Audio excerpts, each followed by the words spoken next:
Good morning. Can everybody hear me okay? So my name is Katie, and I'm with the St. Alphonsus Health Alliance, so we'd like to welcome everybody here today. Kim and I were just talking, I think this is either the third or fourth year that we've done this, so we're excited that we continue to have a great turnout. So just real quick housekeeping items. The restrooms are out the hallway, so if you go out, turn right, and they're on the left-hand side. If you want to go up to the cafeteria, it's on the second floor. I think that's it. And the people on the phone, we are muting you as you're entering, so if you have any questions, please post them on the message center for us. And otherwise, I will turn it over to Kim, and a huge thank you to Holland and Hart for sponsoring this and also providing all the speakers. So thank you. All right. Thank you very much. Let's see. Can you hear me? Yes. All right. Sean says we're good to go. We really appreciate all of our sponsors who make this event possible, especially Katie and St. Al's. We very much appreciate them making this, their facilities available, making a good breakfast here. So thanks very much. It's really their assistance that allows us to bring it to you at an effective cost, which is free, right? Of course, you get what you pay for. So we've got a very aggressive program today. I'm going to cover a lot of material. I assume that all of you have like a short attention span, so we're going to not spend very much time on any one item, but we've got a lot to cover. So first we're going to talk about informed consent, then creating and terminating patient relationships, EMTALA, non-discrimination, then come back after the break and talk about the HIPAA stuff. Today we're really focusing a lot on kind of the patient rights type of stuff, and then in a couple of months we'll have our second half of the program where we'll talk about the fraud and abuse issues. A couple of other preliminaries. In the materials that we provided to you, we've cut down a small forest to make written materials available to you. Actually, I guess it was a virtual forest because we've made it electronically available to you. So if you haven't taken the time to look at those, I'd suggest that you do that because there really are, I think, a lot of helpful resources in that.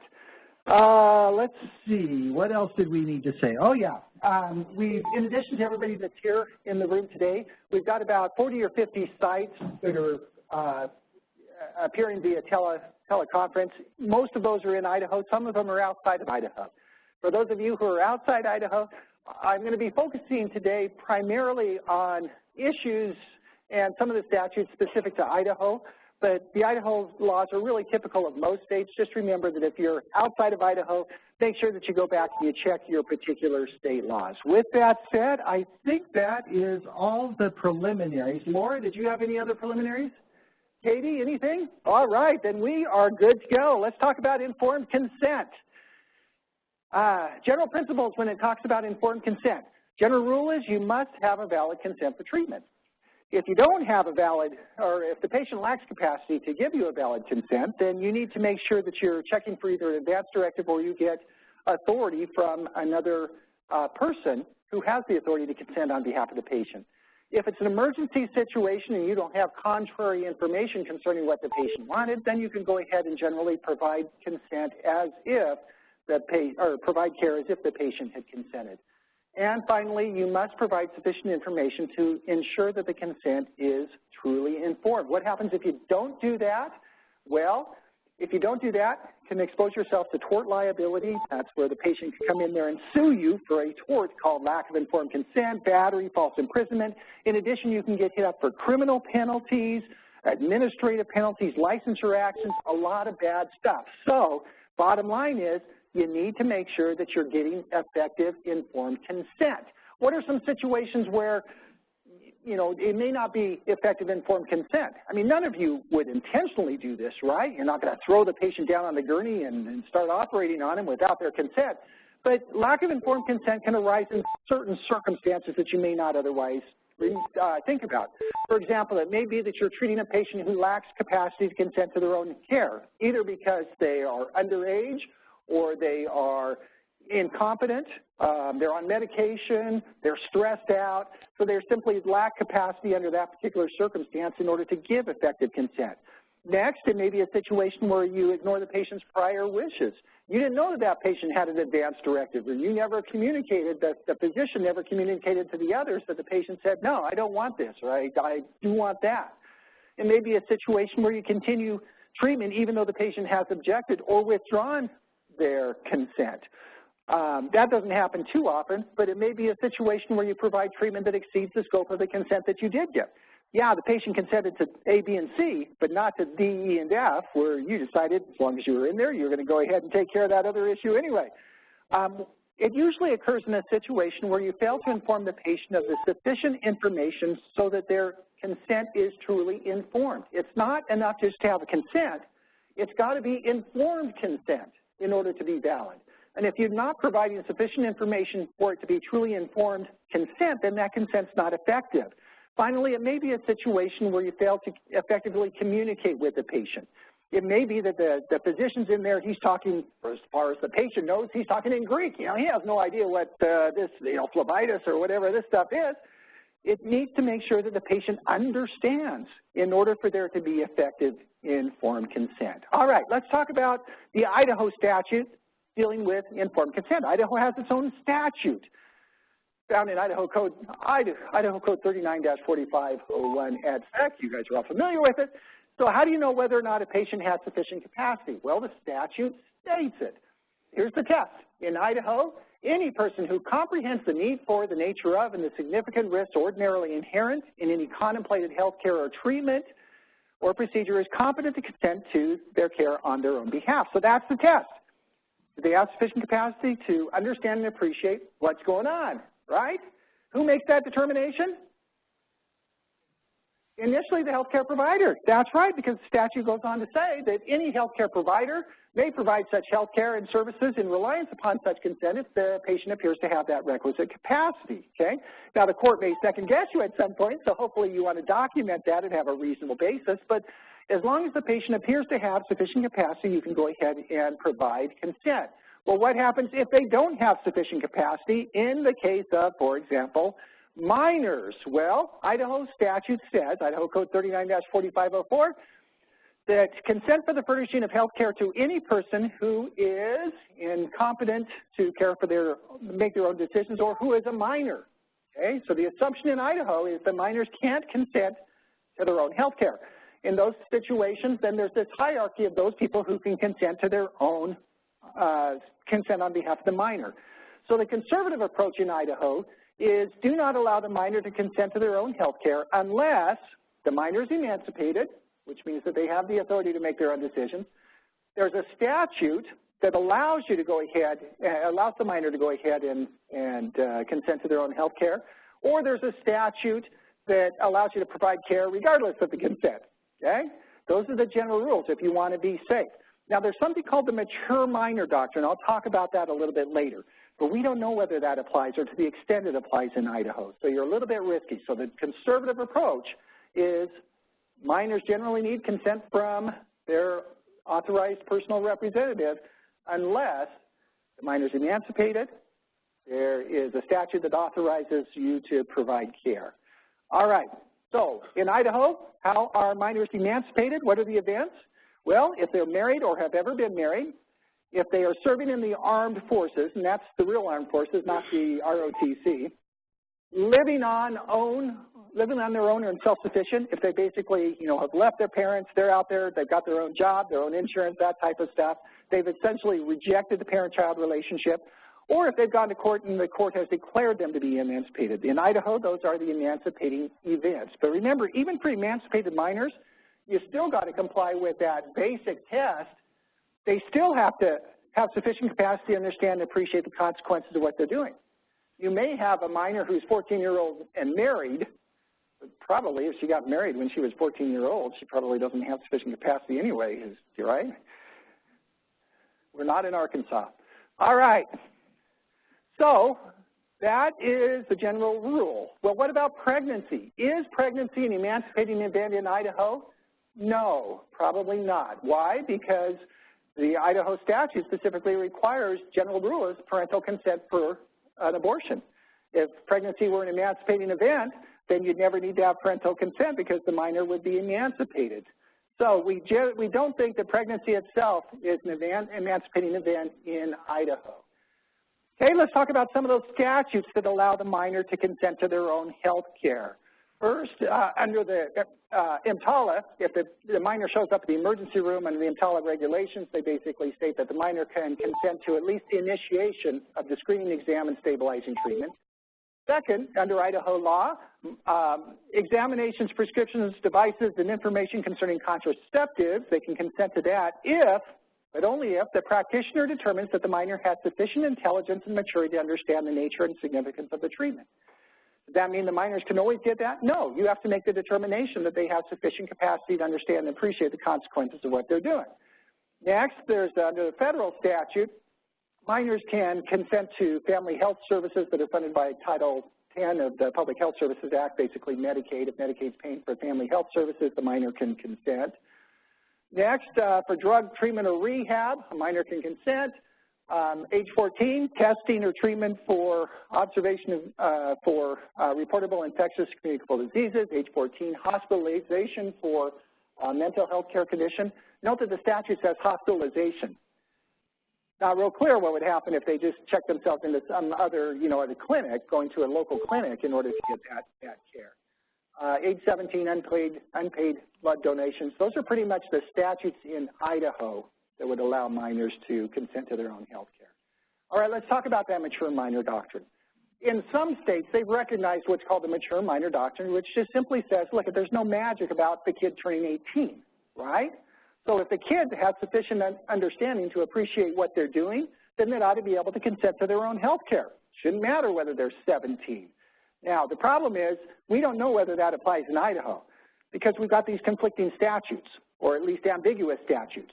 Idaho Code 39-4503 says any person with sufficient capacity to understand and appreciate the consequences of what they're doing can consent to their own health care. Note that it says any person. It doesn't say any adult persons, but we all know kids aren't persons, so that doesn't apply. No, okay? But the very next section says, but in the case of minors, these are the people who can consent on the minor's behalf, okay? So we've got these conflicting statutes. We don't know exactly which way the court would go. So in the meantime, you have to be careful if you want to try to comply with that mature minor doctrine. Question?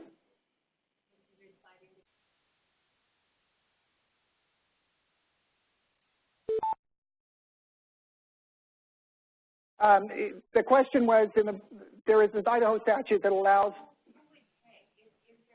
well, hold on just a second for the people who are off-site. So the question is that under Idaho law, there's a statute that allows the minor to check themselves into a psych hospital in order to get observation. So the question is, who would pay? And if they would, if the 14-year-old can't pay, would the hospital be obligated? So the question is, would the hospital be obligated to pay? Stick around for the EMTALA section, and we'll cover some of that stuff. All right. Okay. Now, when dealing with this mature minor doctrine, we've got this kind of conflict in the Idaho statute about whether minors can consent to their own health care. Presumption is that they can't, because 39-4504 says in the case of minors, you've got to get consent from these other people. At some point, there's probably a federal constitutional right to privacy that would allow the minor to consent to their own health care, but that case hasn't been decided in Idaho yet. So until then, if you want to be safe, probably better to assume that the minor can't consent to their own health care. If you do want to allow the minor to consent to their own health care, remember that there are consequences to doing that, right? It's not only to the care, but now if the minor can consent to their own health care, like we'll talk about later with HIPAA, that means they control their health care decisions and decisions concerning their health information, which means you generally can't talk to the parents about that unless you fit within a HIPAA exception, which may also make it difficult to get paid, which is probably the point that you were making. So there are consequences. If you're going to allow that minor to consent to their own health care, you pick up one end of the stick, you pick up the other end of the stick, so you may not want to assume that they consent to their own health care because it may limit your ability to get paid, have communications with the parents, or so forth. So as a general rule, practitioners should require parental consent unless the minor is emancipated or the statute applies. If you are going to rely on the mature minor doctrine, make sure that you document and consider appropriate factors such as age. I mean, probably a big difference between 17 and a half and 12. The maturity, intelligence, and understanding, and the nature of the treatment. All right. Well, let's assume then that you've got a situation where the patient can't consent to their own health care because they're a minor or because they're otherwise incompetent for whatever reason. then the Idaho statute gives you a list of persons who can consent on behalf of that minor or incompetent patient. But that list is subject to a couple of exceptions first. The first is that the surrogate decision maker themselves must have sufficient capacity, right? So even if you've got a parent, that parent who's making the decisions, they themselves must have sufficient capacity to understand and appreciate the consequences of what they're doing. Second is generally that surrogate can't trump the prior expressed wishes of a competent patient. So patients, let's say my situation, let's say because I get really nervous up here before all of you, I have a heart attack. I keel over, I'm laying there on the floor, they call my wife. I told the doctor I'm not ready to go yet, I want to be a full code, that's what my advance directive says. My wife says, no, I've got a big insurance policy, go ahead and take him out, okay? She can't trump my prior expressed wishes, okay? Those are the rules. Subject to those rules, these are the surrogate decision makers. If the patient lacks capacity, you'd look for a court-appointed guardian, okay? That has to be a guardian who's appointed by the court, not somebody who just calls themselves a guardian. If there's no guardian, you'd look for a person named in a living will and durable power of attorney if the conditions for that are satisfied. Remember that the holder of the durable power of attorney only has their authority if the patient becomes incompetent. Next, if there's no holder of a durable power of attorney, it would be a spouse. If there's no spouse, it would be adult child. If there's no adult child, it would be a parent. If the parent's not available, the parent can execute what's called a delegation of parental authority, where they delegate somebody else to make decisions for the child. If there's nobody like that, then you can rely on the consent from any other relative who represents themselves as appropriate to make those kind of decisions. If there's no relative available, then you can rely on basically anybody else who represents themselves as responsible for the health care, like maybe a coach, a babysitter, something like that. If none of those people are available and it's an emergency situation, you can go ahead and provide any necessary care. Just make sure it's truly an emergency and the care that you're providing is consistent with the prior expressed wishes of the patient. Okay, so that is how that hierarchy works. Starts at the top, goes down to the bottom. So if you've got a court-appointed guardian, they trump whatever the parent tells you. Okay? All right. Now, some statutes allow treatment without consent. For example, if mom doesn't want the baby anymore, drops it off at the safe haven, there's no mom to give consent, so the safe haven can go ahead and provide care. Shelter care situations. The one that usually comes up is situations involving mental holds at hospitals. The Idaho statute allows hospitals to go ahead and initiate mental holds. Also, there's a separate provision that applies to minors in the case of shelter care that allow minors to implement a limited hold or quasi-hold for minors. If there's an emergency condition, the minor has a serious emotional disturbance and the hospital determines it's necessary to prevent harm to the child or to other persons. All right, that's all talking about capacity. Let's talk next about, well, what about the form of consent? Does consent have to be in any specific form in Idaho? Under Idaho law, no. It doesn't have to be written.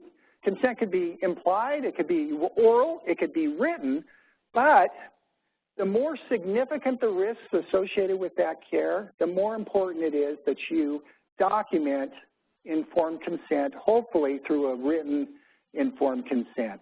Now, that's the rule for Idaho. Idaho doesn't require any particular form. Other state or other regulations might. For example, in the hospital conditions of participation, they generally require that you have a written consent form for certain types of care. So you need to make sure that you're aware of that. Now, we like a written form. Why? Because under the Idaho statute, if you have a written consent form, your consent is presumed to be valid and sufficient, okay? Now, the patient can overcome that, but they would have to overcome this presumption that it's written. So we like a written form because it's going to be create this presumption of validity. Now, when we're talking about the consent, you know, there's consent and then there's consent, right? Sometimes the patient just shows up, you have them sign some kind of general consent form, you send it back, they're just going to be seen for a cold, and, you know, you're probably going to be okay with that situation. On the other hand, if they're going in for a significant procedure, you're probably going to want to get very specific informed consent. For some things, it may just be implied consent is sufficient, right? Patient goes in, says, hey, I'd like a blood pressure check. You don't sit down and talk to them about the benefits and the risks of putting on the sphygmometer. patient just sits out his arm, you know, and you put the cuff around him and you take the stuff. So if there's a low risk, not as essential to document informed consent, but the more risky the procedure, the more important it is to document really informed consent, either through a written consent form or notes in the file, things like that. Well, what do you need to do in order to have effective informed consent? Under the Idaho statute, you've got to make sure that the patient understands the need for, the nature of, and the significant risks associated with that particular treatment or the procedure. Now, that is determined based on an objective test, not a subjective test. It's not what the patient thinks he wants or the patient, you know, unilaterally thinks. Instead, you're going to be judged by what another healthcare provider in your area would, the type of information they would provide. So you want to know whether or not your consent form is sufficient. Look to see what others in that area would require in the, or include in their consent form. This, I think, is probably the most important slide I've got when it comes to consent. Remember this, that informed consent is not a consent form. Informed consent is a communication. A consent form merely documents that that communication took place.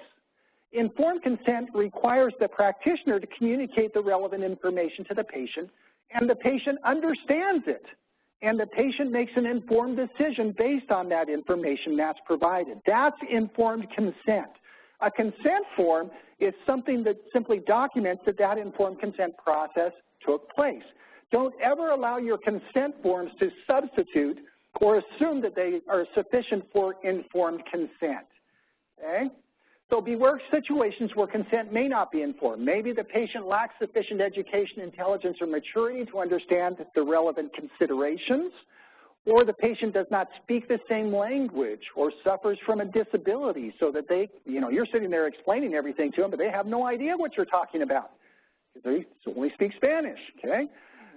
The patient is medicated, distracted, or stressed out, or otherwise can't truly understand. Your job as a healthcare practitioner is to make sure that the patient understands.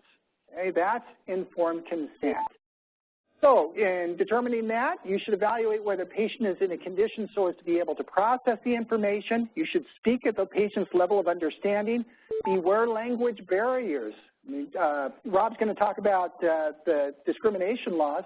Hey, we do those. You need to be able to communicate with the patient not just to comply with the regulations, but to get effective consent. How can you have effective consent if the patient speaks a completely different language and you can't communicate with them? Supplement your oral communications with written or visual material and documentation as necessary, and give the patient an opportunity to ask questions and receive answers, okay? I get this question, well, how long is the consent good for? Patient came in last year, we have the patient sign their general consent form once a year. That's sufficient? Probably not. Does the patient's condition change over that 1 year period? Sure, they're probably there to see you for lots of different things. One general consent form signed once a year probably isn't going to be truly informed consent because it's certainly not specific to their particular condition. So generally the rule is, well, there is no rule concerning the scope or duration. The key there is, okay, do I have informed consent that's relevant to this patient's condition now and the treatment that we're going to give to this patient right now? If not, you better get informed consent. Once forever may not be sufficient, okay? A new consent should be obtained if there's a change in the circumstances. For example, a change that might impact the risk, a change in the method or treatment, a change in providers, or a significant lapse of time. Who's responsible for getting consent? In Idaho, it's the nurse, because the nurse, it's always the nurse's job, right? No, under the Idaho law, it says, hey, the treating practitioner, the one who's ordering the test or ordering the procedure, they're the ones who have responsibility to make sure that there's informed consent. It's their license that's going to be on the line. They're the person who has the understanding. They went to the school, right? They got the license. They're the one with the understanding in order to really assess whether informed consent has been obtained. So it's ultimately their responsibility. Now, they may use staff to help document that that informed consent was obtained or to convey information, but ultimately, if there's lack of informed consent, who's responsible? It is that physician or nurse practitioner or whoever it might be who's ordering the test. All right, those are the general rules concerning informed consent. Let's talk about refusal of consent, which is really just the flip side of that, right?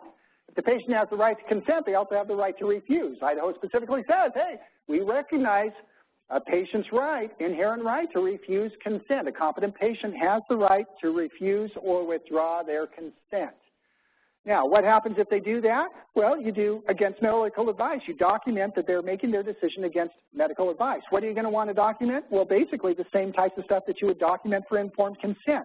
You're going to want to document that the patient was competent when they refused the care, that you explain the risks and the benefits, that you tried to obtain the patient's informed consent. You'd probably hopefully want to get the patient's signature confirming that there was a voluntary decision. If they refuse to sign that, at least document that you asked for it and otherwise document that the patient refused. You may want to get witnesses for an AMA form just to support yourself on those things. Well, what about surrogates? Can surrogates refuse care? Yeah. Under the Idaho statute, that surrogate has the authority not only to consent to care, but also to refuse care. Specifically says that they have the right to go ahead and do that as long as it's not inconsistent with the patient's prior expressed wishes. Now, at some point, a surrogate's refusal to agree to care may constitute abuse or neglect, okay? Either child abuse or vulnerable adult abuse. In those situations, if a parent's refusing necessary care for their child, what do? You call CPS. Or if it's a vulnerable adult, you call Adult Protective Services and let the state step in and handle it. And the state can step in and assume care, and then they can go ahead and authorize it. But you can't simply just unilaterally say, I don't like that parent's decision, I'm going to go ahead and provide care anyway. You don't have that authority. The state does, okay? So you normally want to call them. There is a statute under Idaho law that would allow, if parents refusing care, a health care provider can go directly to the court and get an emergency order. But that's a bit problematic, and usually you don't, it's more hassle than you guys want to do. It's usually easier just to call CPS or Adult Protective Services in those situations. All right, let's talk briefly about advance directives. What are advance directives? Advance directives are simply, hey, a patient has the right to make the decisions in advance of how they want their health care to be handled in case that patient becomes incompetent. Okay? They can do that either orally, just by telling you what they want to have done, or they can give you a written document, some kind of writing that gives you directions that how they want that handled in the future. In Idaho, we have, and in most states, they have different types of advance directives. You have a living will, a durable power of attorney for health care, physician's orders for a scope of treatment or a post form, a DNR, mental health care directives. They actually have a statute that allows them to direct how they want their mental health care to be done. There may be others. The key thing here is that those statutes concerning those different advance directives, they have some specific requirements, but you don't have to get all hung up on that because the Idaho statute specifically says, look, any authentic expression of the patient's wishes ought to be honored, okay? So you don't really have to get in and open up the insurance or the Idaho code to just make sure that all of the I's were dotted and the T's are crossed for an effective living will, because the Idaho statute says any authentic expression of the patient's wishes ought to be honored. And that's the way it should work, right? We don't want somebody to have a health care decision or take away their right to make an effective health care decision just because they failed to comply with some technicality.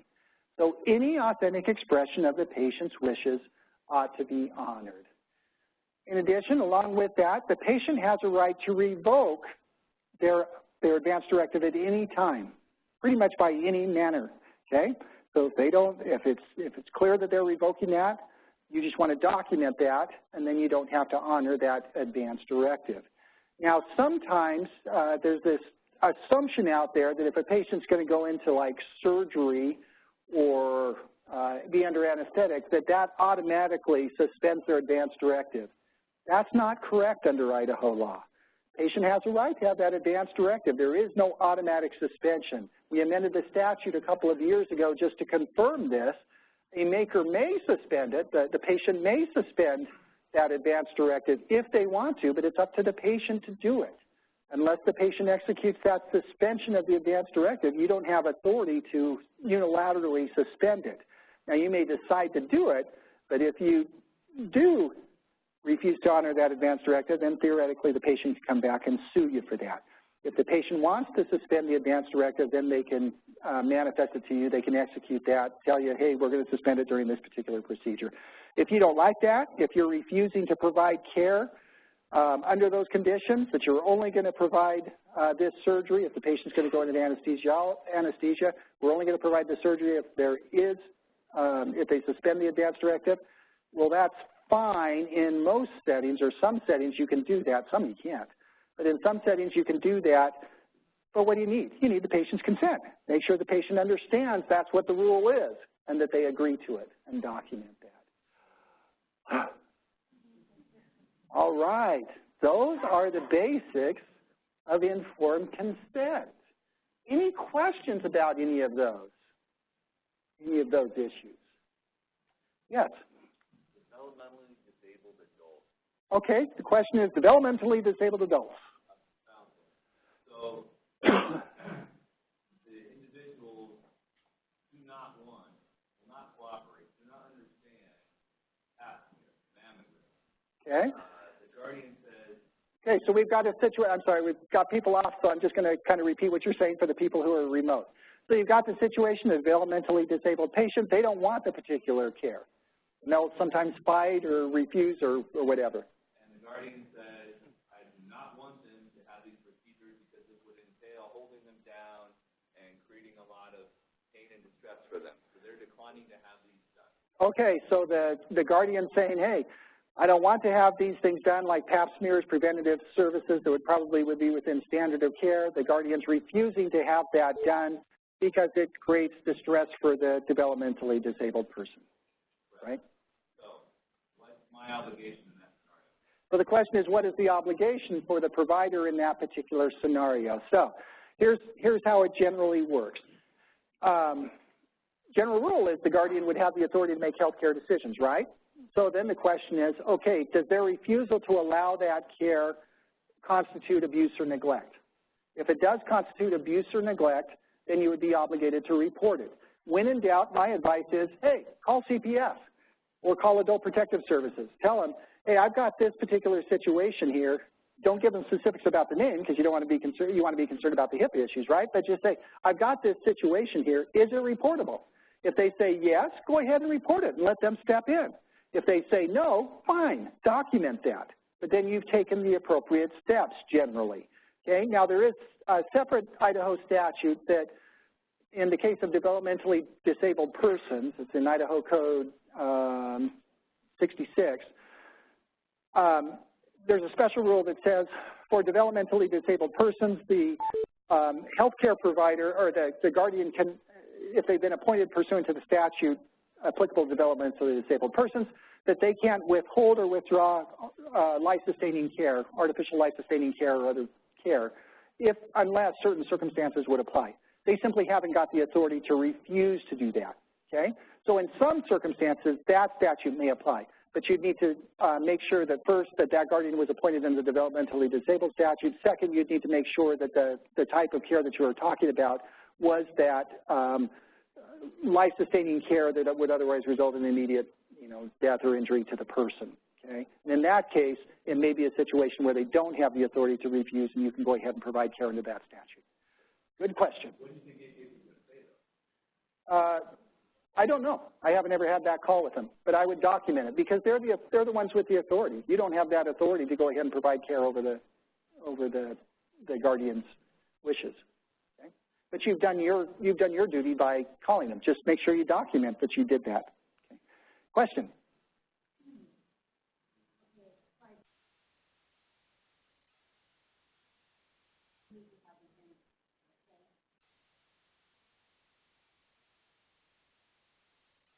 Okay, I'm going to catch up for those people who are outside. So the question is, an example is the internist says that you need to have an endoscopy.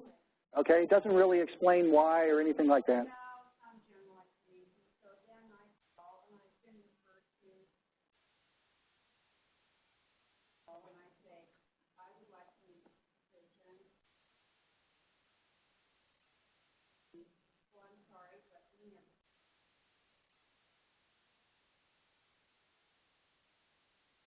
Okay, so you call, you know, that you didn't get sufficient explanation of why they want to do it, so you call and say, hey, I want to meet with you to find out what's going on. And the practice says, no, we really don't do that because insurance doesn't pay for it.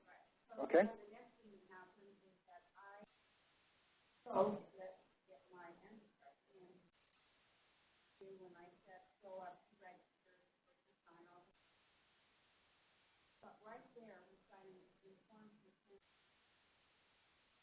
Okay, so then you go, you show up at the office, and you sign an informed consent form that says you know what's going to happen. So the question is, I assume, is that valid? Was it informed consent in that situation? No. Now, you signed a form, so under the Idaho statute, it is presumed to be valid, so you just have to be able to, if something went wrong and you wanted to sue the doctor because of lack of informed consent, you would have to prove that it truly wasn't informed consent. So you would have to...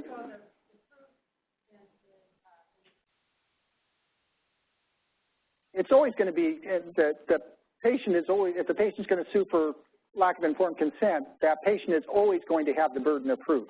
It's just, it's going to be a harder burden of proof if there is a written document that says that you acknowledge that you got all the information. I mean, what are you going to say? You acknowledge you got all the information, and you know you're cross-examined up there.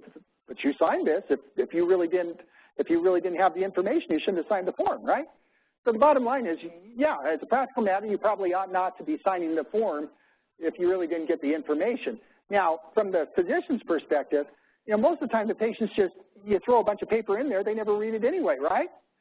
So don't rely on the fact that the patient signed that form. Make sure you get informed consent. That's the bottom line.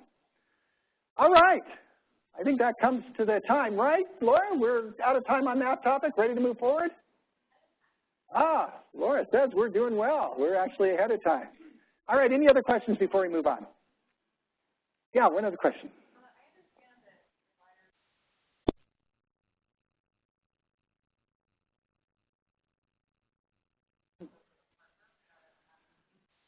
Okay, so the question is that can a provider prescribe certain STD medications for a partner even though that partner is not a patient, okay? Yeah.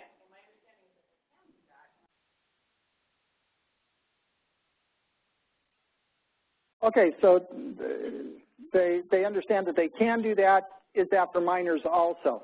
Still got to have informed consent, okay? The statute, I think the statute you're referring to, the Idaho statute on prescription, does allow that to go ahead and occur. But if something happens, the partner that got that information, the physician could still be sued. So you still want to make sure that there's probably informed consent. I wouldn't probably just prescribe that medication if there's any kind of risk. Now, if there's no risk, maybe you're willing to take if there's no risk associated with that medication, no potential downsides, no potential reactions, maybe you're willing to go ahead and prescribe that without getting informed consent, but I'd be a little bit leery. I'd probably want to call and talk to the partner first and just explain to them to make sure that they understood what the risks and all the consequences were on that. Now, the question is, can they do that for minors? The general rule still would apply. Minor can't give effective consent unless you can fit within one of those exceptions. There is the exception for treatment for STDs. So I'm assuming that, you know, you could do it for the STDs, but you'd want to document. You'd want to document. And even though you can prescribe for a minor for effective consent, you still want to make sure that they have sufficient maturity to understand and appreciate the consequences of what they're doing. Otherwise, you know, it's just not good practice, right? You have a 12-year-old, they really don't know what's going on, and you just give them some stuff. You want to make sure that they have, that it's still effective consent. The bottom line is make sure the patient understands what the risks and benefits are and document it. Okay? All right. We're good? Let's move on then. Let's talk about creating and terminating patient relationships. I seem to get a lot of questions about terminating patient relationships. I've cut out some of the material that I was going to talk about just in the interest of time. I'm going to jump right to the issues about avoiding patient abandonment. General rules are here, hey, despite what some of you may think, in the United States, we're generally opposed to slavery, which means also that the patient can't force you to become their doctor. You still have the right to refuse to take on a patient unless you happen to be a hospital that's subject to EMTALA. General rule, though, is you're not required to take on the patient. You can refuse that patient for any reason or no reason at all, as long as it's not a discriminatory reason, like you're not refusing to take them on because they're black or because they're a particular religion or because of some other prohibited provision under the applicable law. But once you do take them on, hey, they're your patient. And that means that you've assumed certain obligations to that patient. You've got to provide effective care. If you don't provide effective care, you can be sued for malpractice. Part of that obligation is you got to provide effective care until you properly terminate that relationship, okay? If you don't, if you abandon the patient, then you can get sued for patient abandonment. Okay? And that's where you don't want to go. Abandonment can occur in a situation where you terminate the relationship without giving the patient sufficient notice that you're terminating the relationship and time to transfer their patient over to somebody else, another appropriate healthcare provider. It could also occur in situations where you took on the patient, but now you're just refusing to see him any longer, or you're leaving town, not providing adequate coverage. If the patient's going to be damaged by any of that stuff, then again, they could sue you for malpractice or patient abandonment situations. What are the penalties? Well, again, a lawsuit. They could recover any damages that they might have. Maybe it's difficult for them to establish damages, but they could turn you into the licensing board for patient abandonment. So what do you need to do to avoid patient abandonment? You got that bad patient you wish you never would have taken. It's kind of like What About Bob, you know, the movie What About Bob? You got that patient, you wish you never had him. How do you get rid of that patient? Well, you generally can terminate the relationship for any legitimate reason or no reason at all, just so long as, again, it's not a bad reason, meaning that it's not in violation of the discrimination laws. Perhaps it's not in violation because they're a whistleblower or in retaliation. That may not be a good situation either. But you can generally terminate the relationship for any legitimate reason. Legitimate reason may be failure or refusal to pay bills.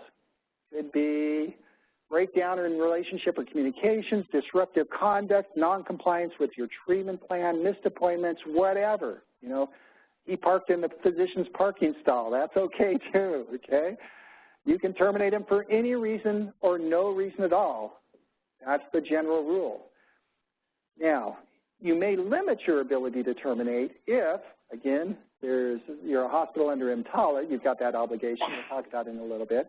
If you entered into some kind of a contract with the patient or a third-party payer, you may limit your ability to terminate the relationship because you may have an obligation to take him. But aside from that, you can generally terminate for any reason or no reason at all. Before you terminate that relationship, though, you want to consider factors that may be relevant to that patient deciding to sue you for patient abandonment. Things like the patient's current health care needs. There's probably a big difference if you're a primary care provider and that patient comes in once a year for a flu shot or comes in once a year for a cold. Difference between that and if that patient is in the middle of an oncology regimen, right, and you're an oncologist, or the patient's 8.5 months pregnant and you just decide, nah, I don't think I really do want to deliver that baby. It's going to be more hassle. I really had plans that weekend. That's a different situation. So you want to look at, if I don't take care of this patient, are they going to be able to get other effective care someplace else? The availability of alternative care. If you're the only provider in the area, you better give them more time to find somebody else to provide that effective care.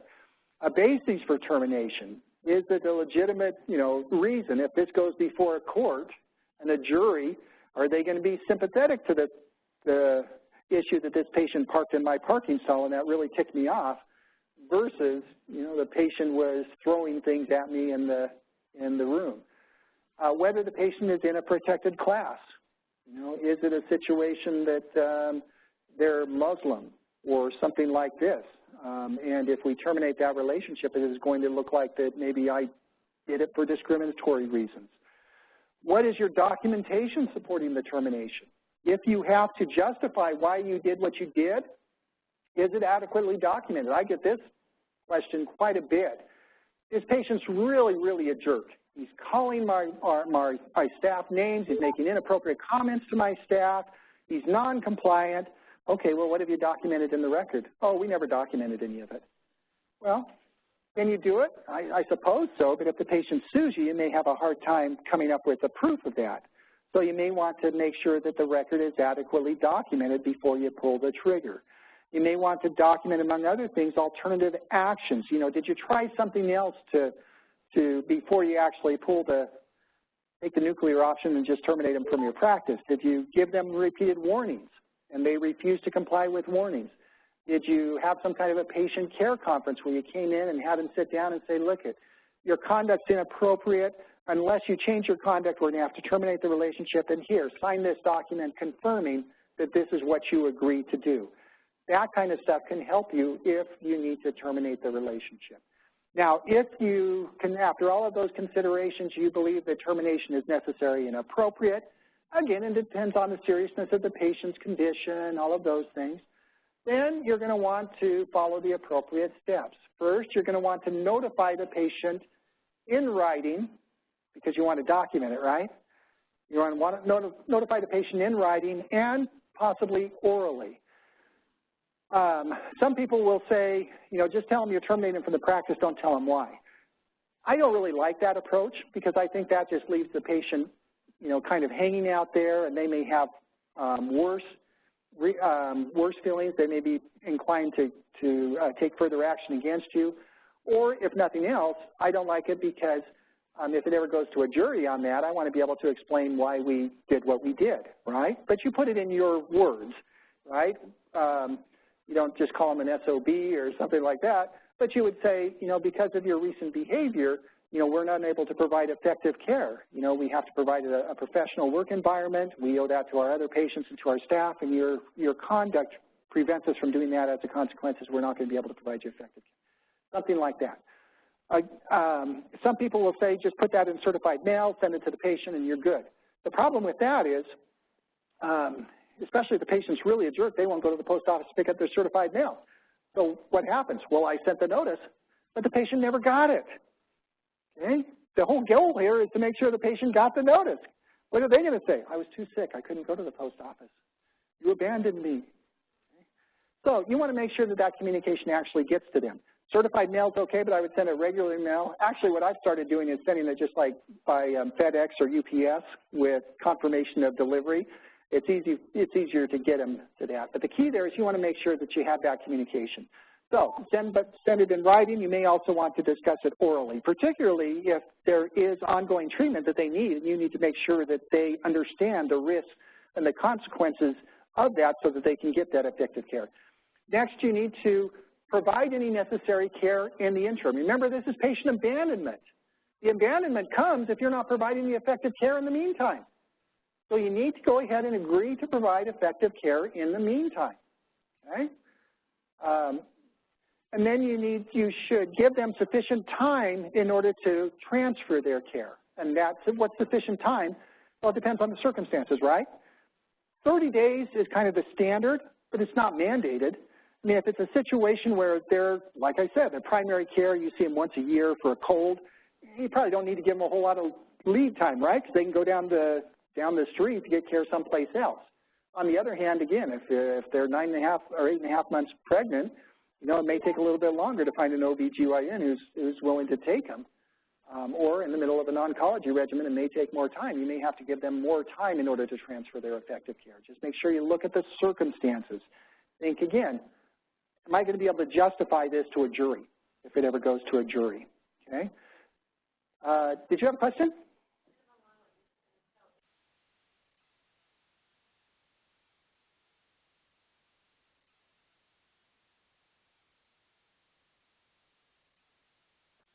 Okay, so this is the what about Bob situation. So we've got a situation where you've got a patient, there's 3 oncology practices in town, he's already burned through the first 2, you're the 3rd one and you want to get rid of this guy. What do you do in that situation? Well, there's nothing that necessarily requires you to continue to provide care perpetually, but you would probably want to give them adequate notice. You know, it depends upon their particular circumstances. It could be, you know, 60 days, you know, whatever you're going to want to be reasonable. You probably want to help them transfer their care someplace else to the extent that you can. Make sure that they've got the ability to receive care someplace else. But those are tough situations. Okay? It's not your fault that the others have refused to see him. You know, if he was a jerk to you, that's not so much your fault. And again, you're not a slave. But be careful in those situations. Another question. Years ago, I did private practice. I had one pro bono client. I didn't close my practice. Okay, I'm going to stop you right there. So provider decided to close their practice, gave them 6 weeks notice that they were going to close the practice. She was fragile.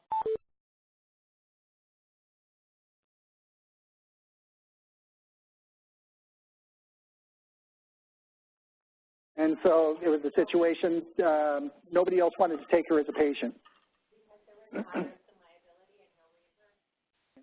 So how liable would I have been for abandonment?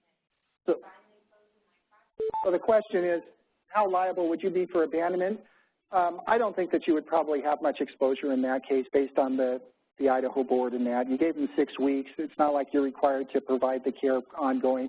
Granted, you would need to look at what kind of the overall circumstances were.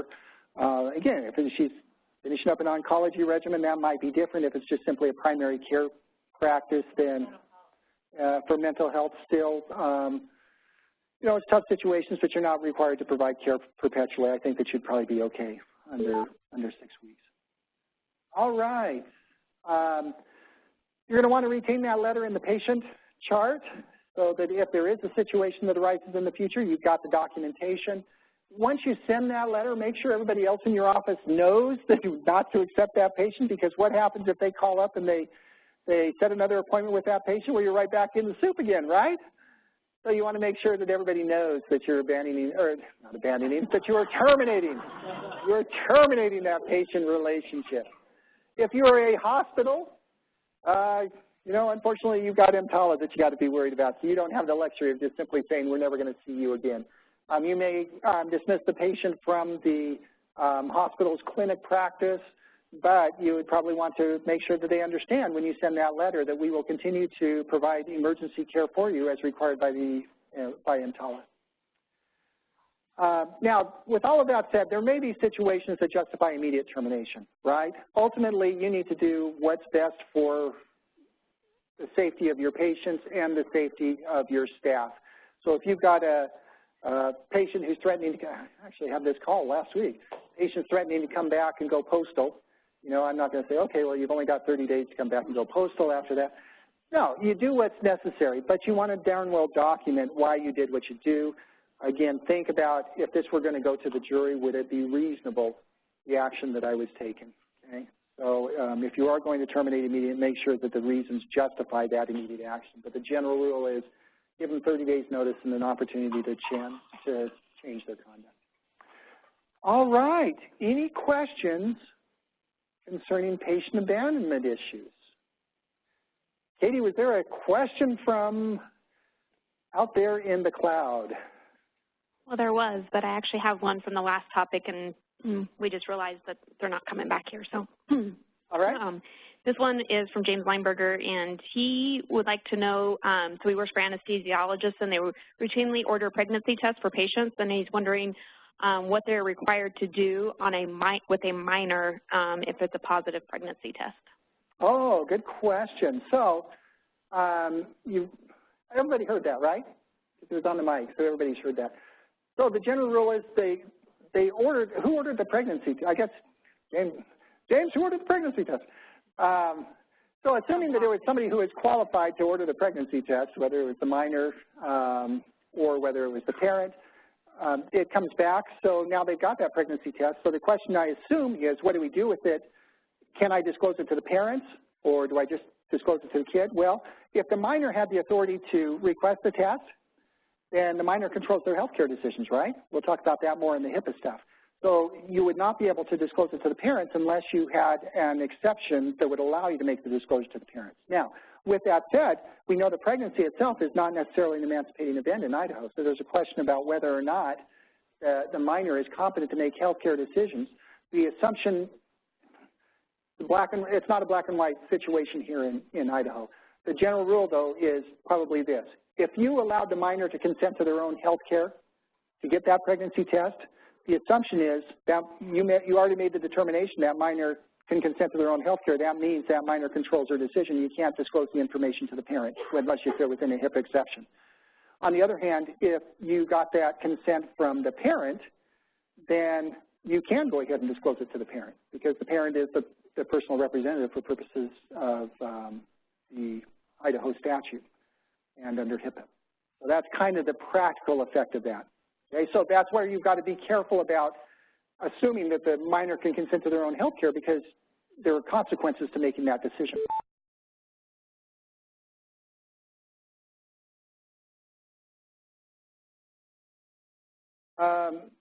Well, there would still have to be, they'd still have to have consent in order to order the test. So they'd still have to look and see who signed the consent form. The general rule, though, would be presumably if the minor's going into surgery that they probably needed the consent for the parents, so you could go ahead and disclose it to the parents. Okay. All right. Oh, another question. How are we doing on time, Laura?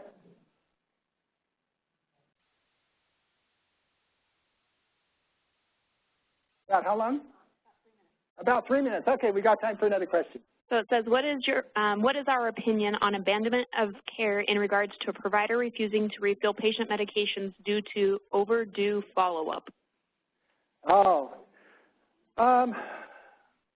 yeah, those are good questions. So you've got to make sure I understand. I've got to replay this in my mind. So physician is requiring to fill overdue medicine because of patient is failing to follow up. I'm not sure that that's patient abandonment. I'm not sure that they're refusing to see the patient at all. I think it's a situation, it's a standard of care issue, right? That they can't go ahead and provide the prescription because the patient's not coming in so that we can get the additional care. So to me, that doesn't sound like a patient abandonment issue. That kind of sounds like more of a standard of care issue. And I think that, you know, they would just need to justify that that would be within the standard of care in order to refuse to provide the follow-up, provide that prescription refill based on the standard of care. But go back and consider the standard of care. I can't comment on standard of care. I'm not a practitioner. What if the client could not get an appointment because they were scheduled out, so it wasn't their fault that they didn't? Well, the question is then, what if it's not the patient's fault? They tried to schedule an appointment that they just simply couldn't get in. Then you're still standard of care. So you'd have to look at standard of care and see what would standard of care be in that particular situation. All right, doctor. So patient comes in one time, at the end of the visit says, I don't think this is going to work for me. I'm not coming back. See you one and done. Okay, so patient comes in. Patient says, don't like you, don't like your staff, never coming back again, I'm out of here. And then reappears a few weeks later and says, no, I went back in and I want my medicine. Okay, now the patient comes back a few months later and says, I'm back in. So the question then is, was the patient relationship terminated, okay? What you would want to do is, in the physician, in those types of situations, I would send a follow-up letter when the patient terminated the relationship. I would send a follow-up letter telling the patient, hey, we understand that you terminated the relationship, and you'd want to do this not only for patient abandonment, for med-mal and risk management also, right? You would want to send that letter acknowledging that they've terminated the relationship and therefore they'll be seeking care elsewhere, and we're done. And then you're not required to see them again when they come back. Okay? If you didn't do that, then it's going to be a question of whether or not that patient relationship was really terminated, and you're just going to have to prove that it really was terminated. All right. I think that's it. I think we're ready to move on, right? Laura gives me a thumbs up. All right, let's talk about the Emergency Medical Treatment and Active Labor Act. For those of you who are with hospitals, this is very important. For those of you who are not with hospitals, it's still important. You just may not care about it. Unless you have to go to the emergency room, then you may care about it. Or unless you are with a physician's office or another healthcare practitioner who has call obligations at the hospital, then you also ought to be concerned about this because of the penalties that can rain down upon your head if you violate EMTALA. I'll go through the rules for EMTALA, but this is the most important slide here. The bottom line is this. You know, EMTALA is fairly technical with the requirements, but it really boils down to this in a practical matter. When in doubt, do what you must to keep the staff and the patients safe, and then document the circumstances why you did what you did. As long as you do that, 99 times out of 100, you're going to be okay from an EMTALA perspective. Region 10, the Office for Civil Rights Region 10 that enforces EMTALA, has said in the past that, look, as long as you're exercising good patient care and you document why you did, you're not going to have a problem with it. I represent hospitals in a lot of EMTALA cases. 90%, at least 90% of the time, the hospital acted appropriately. The problem was they didn't document it. So you need to make sure that you document why you're doing what you did. And as long as you do that, you're probably going to be okay. But with that said, let's talk about why you need to pay attention to this stuff. Well, if you're a physician and you're taking call, you need to pay attention because you can get hit up with fines. They just jacked up those fines more than double what they were. Last year, they increased them from $50,000 per violation for a physician up to $103,000 per violation, including if the physician's on call and they fail to respond to calls. If you're a hospital, the penalties have been jacked up. If it's less than 100 beds, up to $51,000 per violation. If it's 100 beds or more, $103,000 per violation. In addition, the hospital can get sued for damages. Under EMTALA, they can get sued not only from the patient who suffered damages, but if that hospital transfers a patient improperly to another facility, that other facility can sue the hospital that transferred the patient for any damages that they may have suffered. Usually those penalties, when we're talking about an EMTALA case, the government very rarely goes after those penalties. At least they happen in Idaho. I've only handled one case where that occurred. Usually it's just they're going to terminate the Medicare provider number for an EMTALA violation. So you got to take the EMTALA stuff very seriously. What are the EMTALA requirements? Basically it says if you're a hospital and you're participating in Medicare, hey, you want government money? There's strings attached. Part of those strings attached is you got to comply with EMTALA, which means you got to do the following. If you're a Medicare hospital with a dedicated emergency department, you've got to provide anybody who comes to the emergency room and requests an emergency medical screening exam. If that exam reveals an emergency medical condition, you've got to provide stabilizing treatment for the emergency conditions, and or you've got to provide an appropriate transfer of that unstabilized person. That's if you are a participating hospital with a dedicated emergency department. EMTALA also applies to other participating hospitals, even if they don't have an emergency department. If they've got specialized capabilities, for example, they're a psych hospital or maybe an orthopedic hospital or, a specialty hospital, even though they don't have an emergency department, if they're participating in a hospital, they have an obligation to accept transfers of unstabilized patients who may need those specialized services unless they're on diversionary status. And you cannot delay the exam or treatment to inquire about payment. That's the general rules. Let's talk about applying them. Here is my handy-dandy flow sheet for EMTALA. EMTALA applies if a person comes to the hospital. Until they come to the hospital, EMTALA generally doesn't apply. EMTALA applies once they come to the hospital. Now, comes to the hospital is defined relatively broadly, though. It includes the main campus of the hospital plus this area of 250 yards around the hospital. So you can't just dump off this patient at the doorsteps and the hospital says, not our problem, not in the hospital. No, it's got this 250-yard buffer zone. It also applies to off-campus facilities if that off-campus facility is billed as a provider-based department of the hospital and it has an emergency department, which could be an urgent care center too, okay? EMTALA would apply if that patient shows up at that provider-based urgent care center owned by the hospital. EMTALA also applies if the hospital owns the ambulance that the patient's in. If the patient's in the ambulance that's owned by the hospital, they're considered to have come to the hospital, and therefore EMTALA would apply there. If the ambulance is not owned by the hospital, then EMTALA applies if that patient is inbound to the hospital, and EMTALA basically says you can't divert an inbound ambulance, even if you don't own the ambulance. You can't divert an inbound ambulance unless you're on diversionary status. Okay? If you're on diversionary status because you don't, your ER is closed or you're just maxed out, so you've gone on diversion, then you can divert them. But if you're not diverted, then you can't, or on diversionary status, you can't divert that inbound ambulance. Now, you can certainly talk to the ambulance as they're coming in. Let's say you're out in ARCO, our friends at Lost Rivers Medical Center. They've got this tragic auto accident. The ambulance calls. ARCO says, hey, I'm heading into your facility. ARCO says, hey, you need a trauma center. That's not us. You ought to divert and go to IRMAC, right? That's in the patient's best interest. Now, we're telling you that we are not on diversionary status, so if you come here, we're going to do what we can for the patient, but we're just going to have to send them on. It's in the patient's best interest to go there, but we're not on divert. You can always have that discussion, but just make sure that you don't divert the ambulance. If you divert when you're not on diversionary status, that could be an EMTALA violation. All right, so if patient comes to the hospital and the patient requests an emergency medical screening exam, or it's apparent from a reasonable person that that person has an emergency condition, then the hospital has to provide a medical screening examination. What is a medical screening examination? Well, there's 3 elements to an appropriate medical screening exam. First, it has to be done by qualified personnel. Who are qualified personnel? Those are persons who are identified in a document approved by the hospital board that identifies who can perform that. It's usually going to be physicians, it may be mid-levels, could also be nurses for certain types of care like labor and delivery or things like that, but they have to be designated in a document approved by the board.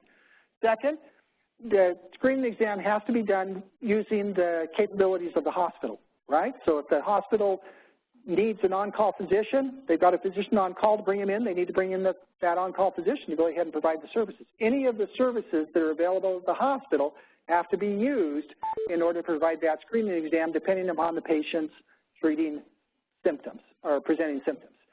And that screening exam has to be sufficient to determine if the patient has an emergency medical condition. What's an emergency medical condition? It's basically a condition that in the absence of care is going to seriously jeopardize the health or safety of the patient.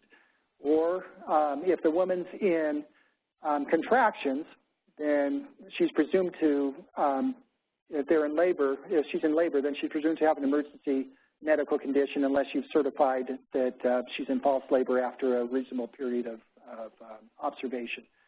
If the patient is a behavioral health patient, then if they're suicidal, homicidal, or pose a risk to themselves or others, then they can seem to have an emergency medical condition. Okay, patient comes to the hospital, you do the screening exam, you determine that there is no emergency medical condition, or if you admit the patient to the hospital, EMTALA ends, okay?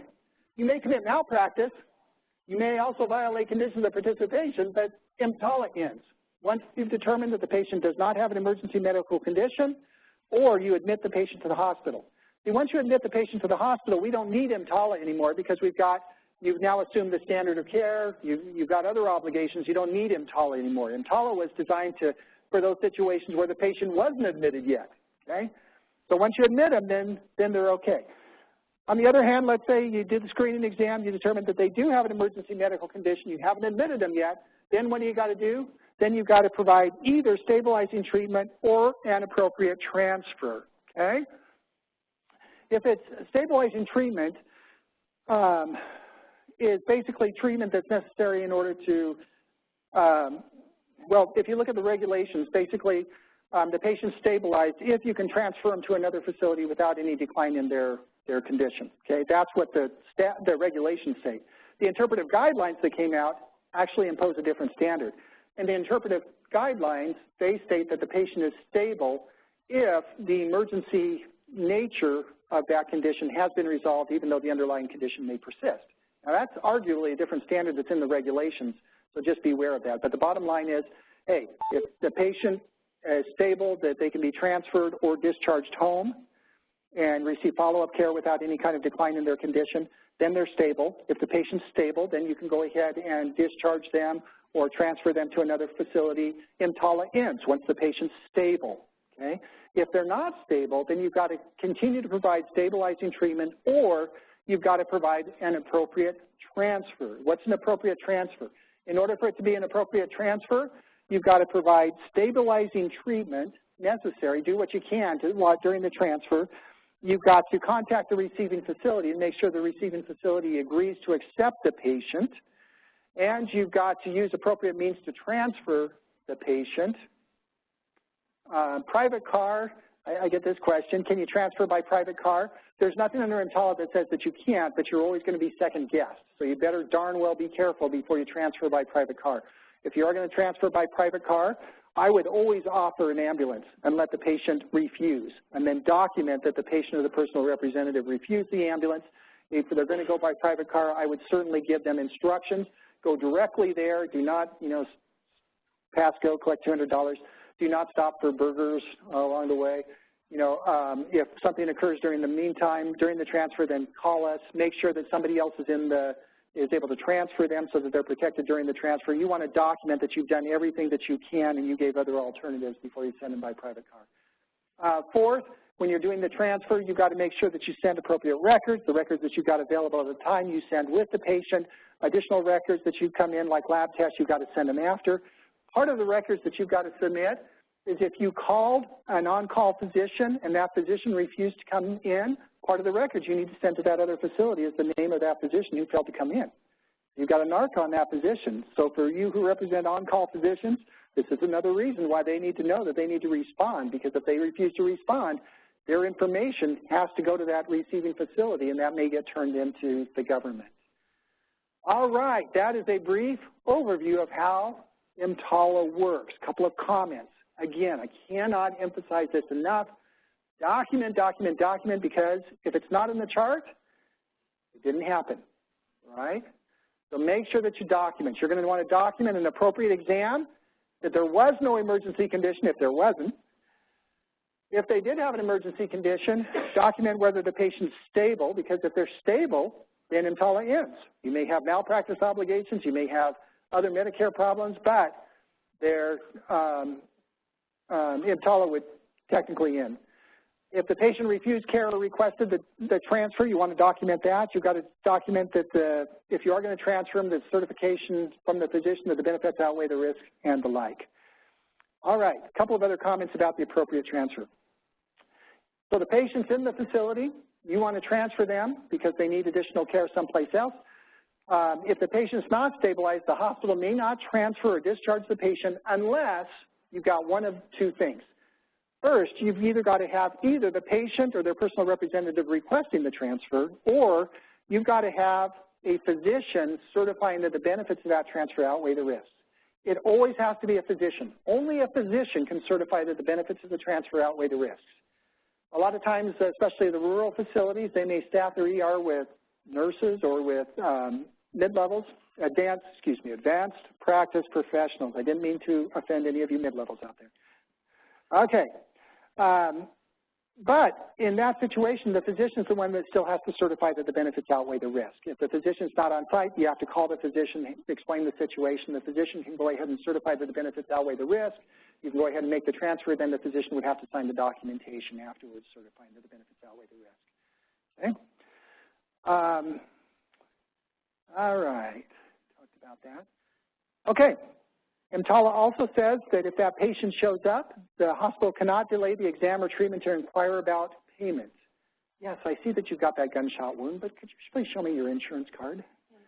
Okay. You cannot seek pre-authorization from the insurer until after you have conducted the exam and initiated stabilizing treatment. You should also not suggest to the patient, oh, yeah, we got you here. We know EMTALA, we're supposed to provide care. But do you realize that it's really expensive at the emergency room? You can get cheaper care if you just go to the urgent care center down the way. You're not supposed to do that. You shouldn't suggest that they should leave, that they could obtain services elsewhere at less cost, or that the insurance may not cover the care. So long as it does not delay or discourage exam or treatment, the hospital may follow reasonable registration processes such as obtaining demographics, obtaining the insurance card, but not pre-authorization. But you can obtain the insurance card, identify an emergency contact, etc. Just make sure that they understand that you're not conditioning treatment based on their payment, okay? We're going to have to provide care whether you can pay or not. Now, we're going to still send you the bill, but we're going to have to provide the care whether you pay it or not. You can contact a primary physician or a health plan to obtain history or identify needs, but not to seek pre-authorization until after you've done that screening exam and initiated the stabilizing treatment. If the patient may have questions like, gee, what does the emergency room cost? Is it really cheaper for me to go to the urgent care center or that? You can answer questions, but it's better to have somebody who's knowledgeable, who knows how to answer the questions in the right way and reaffirm that, yes, we are going to charge you an arm and a leg by providing this care in the emergency room, and yes, we are going to send you a huge bill, which may include not only the physician services, but also our independently contracted physician group, and you're going to have to mortgage your house, but we have to provide this care to you whether you can pay it or not. Okay? Now, the patient always has the right to refuse the exam or treatment, right? Maybe a situation the patient, after hearing that, says, oh, well, I really don't want that care. I think I will go to the urgent care center. That's okay, but you just need to document that the patient refuses. It's like AMA, right? You document that the patient refused the care.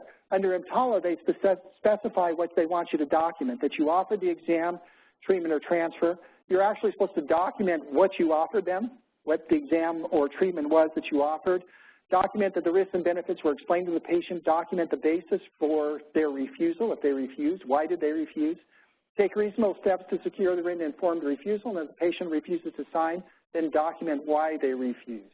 You want to do this to protect yourself not only from EMTALA, but also from malpractice issues.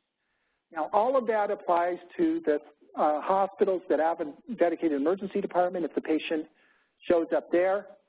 Let's talk briefly about that. Hospital with specialized capabilities. Again, EMTALA not only applies to the hospitals with dedicated emergency department, it applies to specialty hospitals and other participating hospitals, even if they don't have an emergency department, if they've got specialized capabilities. Again, psych hospitals, maybe an L&D hospital, whatever it might be. If they're a hospital and they're participating in Medicare, then they're obligated under EMTALA to accept transfers if they have specialized capabilities, either specialized equipment, specialized training, or it may be a situation where there was a power outage at the main hospital, and therefore this other hospital now has specialized capabilities, even though they could normally provide the same level of care. Under the particular circumstances, that other facility has specialized capability. That facility with specialized capability, they can refuse the transfer if they don't truly have specialized capability. If they're, hey, you know, you can do the same things that we can do, but they better be careful and make sure that they really can and there aren't special circumstances. They don't have to accept that transfer if the patient was admitted at the transferring facility, because remember, once the patient's admitted, EMTALA ends, not only for the patient, the place where the patient was admitted, but any other place. So for my rural hospital friends that are out there on the internet, just remember that if you've got a situation, you've got a patient in there, once you admit that patient into your facility, that's going to cut off your ability to force another hospital to take that patient from you. They're no longer obligated, so you may want to be careful about admitting that patient because by doing so, you may not be able to transfer the patient. All right. The receiving hospital, if there is a transfer of a patient to another facility, that other facility gets the patient and finds out that there was an EMTALA violation or thinks there was an EMTALA violation because maybe the hospital transferred an unstable patient, didn't call ahead, or whatever it may be, refused to see the patient and the patient showed up at this other facility. The receiving facility has an obligation to narc on the sending hospital, okay? And they've got to, based on the guidelines, they've got to report within 72 hours. Hopefully, they're not necessarily, I mean, they've got to report, but hopefully they're calling the sending hospital to make sure that they confirm the facts, that there really was an issue before they go ahead and make the report to CMS. On-call responsibilities. Okay, for all of you who are wondering why in the world do we need to listen to this, if you represent a physician, make sure that they understand what their on-call obligations are. Generally, hospitals are required to have an on-call list. The aspiration is that if you're providing services at that hospital, that you should have call coverage for those services, but you've got flexibility. The government realizes that, hey, small rural hospitals, you can't always have a neurologist on call, or you may have physicians who simply refuse to take call. So you've got some flexibility, but the general assumption is that the preference is that if you're providing the services, you ought to have call coverage. If you're a call coverage, if you're a physician on call, then you have an obligation to respond if you're called. If you don't, then you can be hit up for those penalties, including $103,000 per violation. If the hospital calls you and tells you to come in, you can't simply say, I really don't think the patient needs it. It's the hospital has the right to require you to come in, right? You defer to them. If you've got a mid-level that can go in, an advanced practice professional that can go in and provide that care, you can send them in, but ultimately it's your job, right, as the physician. If you're the on-call, you're ultimately responsible, and if the hospital says, no, we need you, then you better show up. Otherwise, you can get hit up with those penalties. All right, just to conclude EMTALA, we begin where we started. With all of those technical stuff, just remember this. Do what you need to do to keep patients safe, okay? Provide effective care. As long as you do that and document what you did and when you did it and why you did it, then you're probably going to be okay from an EMTALA perspective. All right. That is it on EMTALA. Where are we, Laura? Are we at break time or? We do have my dear friend Rob Lowe, who is not the actor Rob Lowe, although he is a musician. We turn the time over to Rob Lowe to talk about discrimination issues.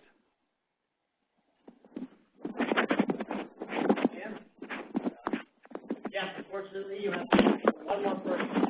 Great. I get to talk about non-discrimination regulations, one of the most riveting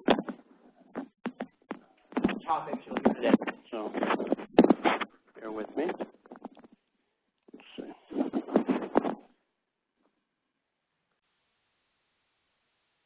Okay.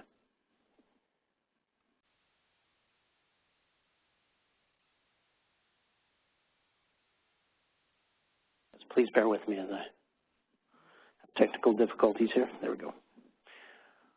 All right. Talking about non-discrimination. Excuse me. There we go.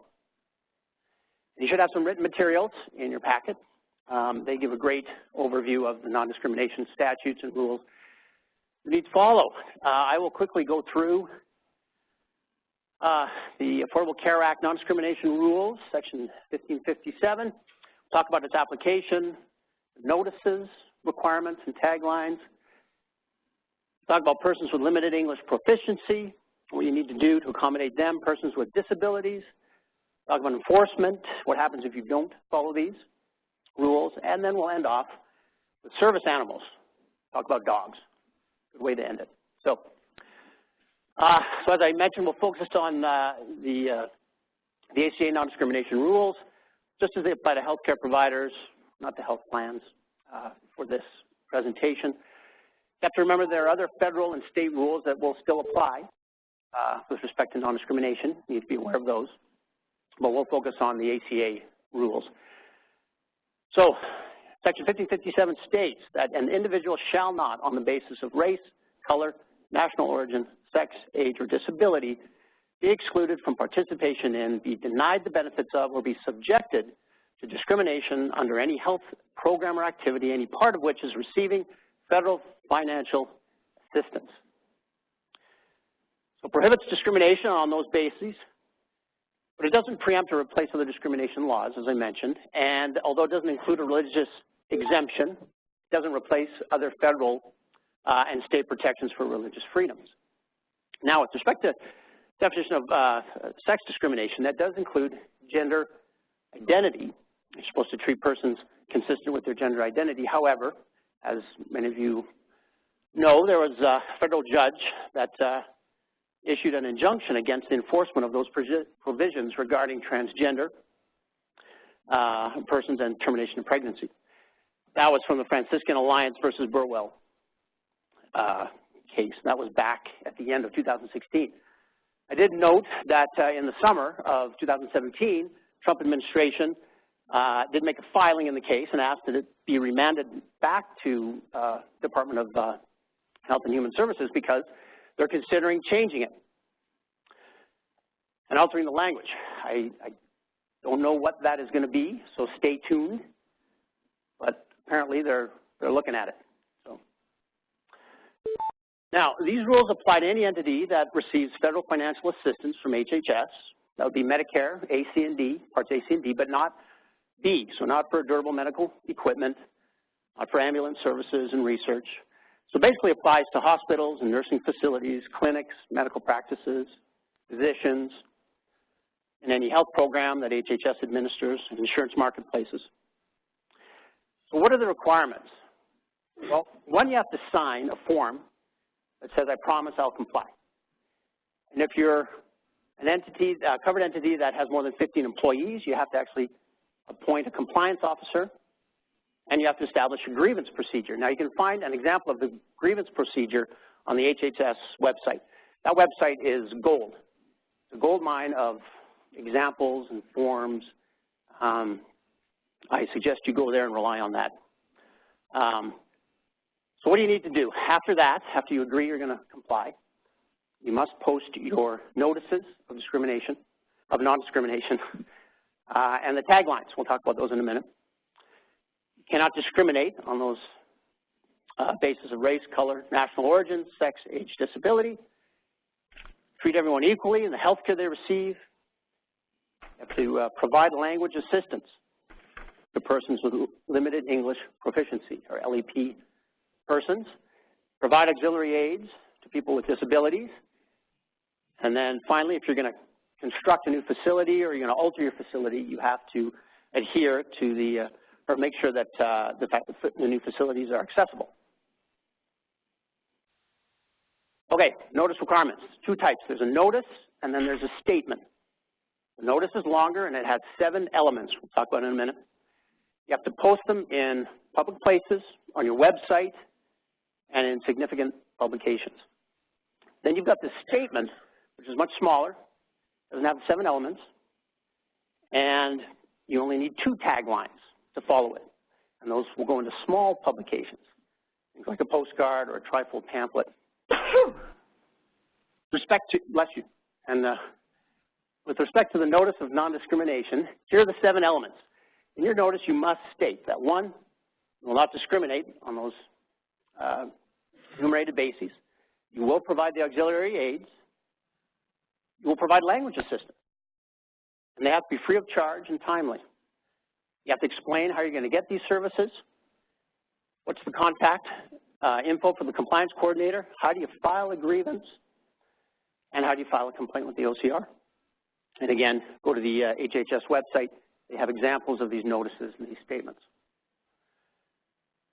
The notice only has to be in English, but you're encouraged to put it in other languages that are prominent in your area. Now here's the statement of non-discrimination, which is shorter. There's no 7 elements, and this is right off the HHS website. The covered entity does not discriminate on the basis of race, color, national origin, sex, age, or disability in its health programs and activities. This statement has to be accompanied by 2 taglines. And this is the tagline. If you speak certain language, language assistance services free of charge are available to you. And the phone numbers. And they have to be in the actual language, the top 2 languages in your area, non-English languages. For the notice, you need the top 15 languages. And again, they're posted, those taglines, the 15 taglines are posted with your notice of termination. And that's in public, on your website, significant communications. The taglines are based on your state. And if you're in more than one state, in the relevant states. Now, where do you find these taglines and how do I translate them? Luckily, HHS has lists of every single state with what they consider to be the top 15 non-English languages. And then they have the actual translations of those statements that you can click on. Idaho Department of Health and Welfare also has a list as well. So you do not have to find people who speak Tagalog or Nepali and have them translate for you. And here's just some examples of the languages you can find on that website. All sorts. And again, where do you post them? What's the guidance on that? Well, they've got to be in physical locations where you're interacting with the public. It's got to be on the website, although you can't have a link. The link has to be prominent, and then the user can click through to the notice and the taglines. And it has to be in significant publications. Well, what are significant publications? Well, the guidance is that, the guidance is it's broad. If you think it's significant, things like marketing materials, patient handbooks, And it also includes the vital documents under the LEP guidelines. And vital documents basically means it's an important document that if you don't translate it, there will be some significant consequences for that patient if they weren't able to read it in their language. Something like maybe a grievance form or a compliance form or a patient rights form. You do have discretion on where you post it. You can combine the notices with other notices. And for the small size publications, again, those are things like postcards, trifold pamphlets. Again, you just need the statement of non-discrimination and the tagline in the 2 languages. Done with notice requirements. Let's go on to persons with limited English proficiency, LEP persons. So the rules require that free, accurate, and timely language assistance must be provided for persons with limited English proficiency. Accurate and timely, that's a case-by-case basis. And you need to provide interpreters. And again, LEP persons are those who for them, English is not their primary language, primary way of communicating, and they have trouble speaking, writing, communicating, or understanding English. So what's an interpreter? If you have to have an interpreter. Who are they? Well, if it's remote interpreting or in person, you've got to adhere to interpreting ethics, keep things confidential. They've got to be proficient. Can't be my Uncle Bud who once went to Brazil and he knows a lot of Portuguese. He was really good. He studied that book, Frommer's book, before he got there. But you don't need to be licensed. You just have to be proficient. Be able to be skilled in that language and in communicating in English. And the key is to take reasonable steps to provide the meaningful access. Now, if you're going to provide interpretation or interpreters through video, the video has to actually work. You've got to have a tech person who knows how to fix it if it doesn't. It can't be grainy, it can't be blurry. You've got to be able to hear the person who's interpreting. Now, 3 things you can't do with respect to interpreters. 1, you can't tell the patient, the LEP person, that they should go get their own interpreter and come back. Sorry, I don't understand. Why don't you come back with somebody, and we're happy to chat with you then. No.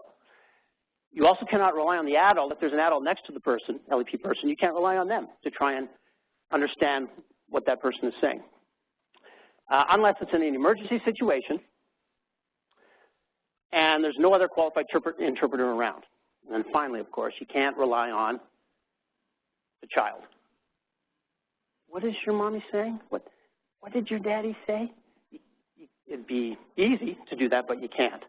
Again, same situation as the adult next to the LEP person. You can rely on the child only if it's an emergency. There's no other interpreter around. And it seems appropriate. You also can't rely on your staff, unless that staff is actually qualified and it's part of their actual job responsibility to be an interpreter of language. And it's actually, a list on one of the responsibilities. And again, they need to be proficient. So next we go on to translations of documents. Who can be a good translator? Well, not necessarily the interpreter. Great interpreters do not make great translators. Translator needs to be proficient, be able to translate effectively, has to be proficient in writing in English and in translating. We talked about vital documents already, those type of documents that should be translated. Some examples here, the consent forms, complaint forms. The documents that are vital to services.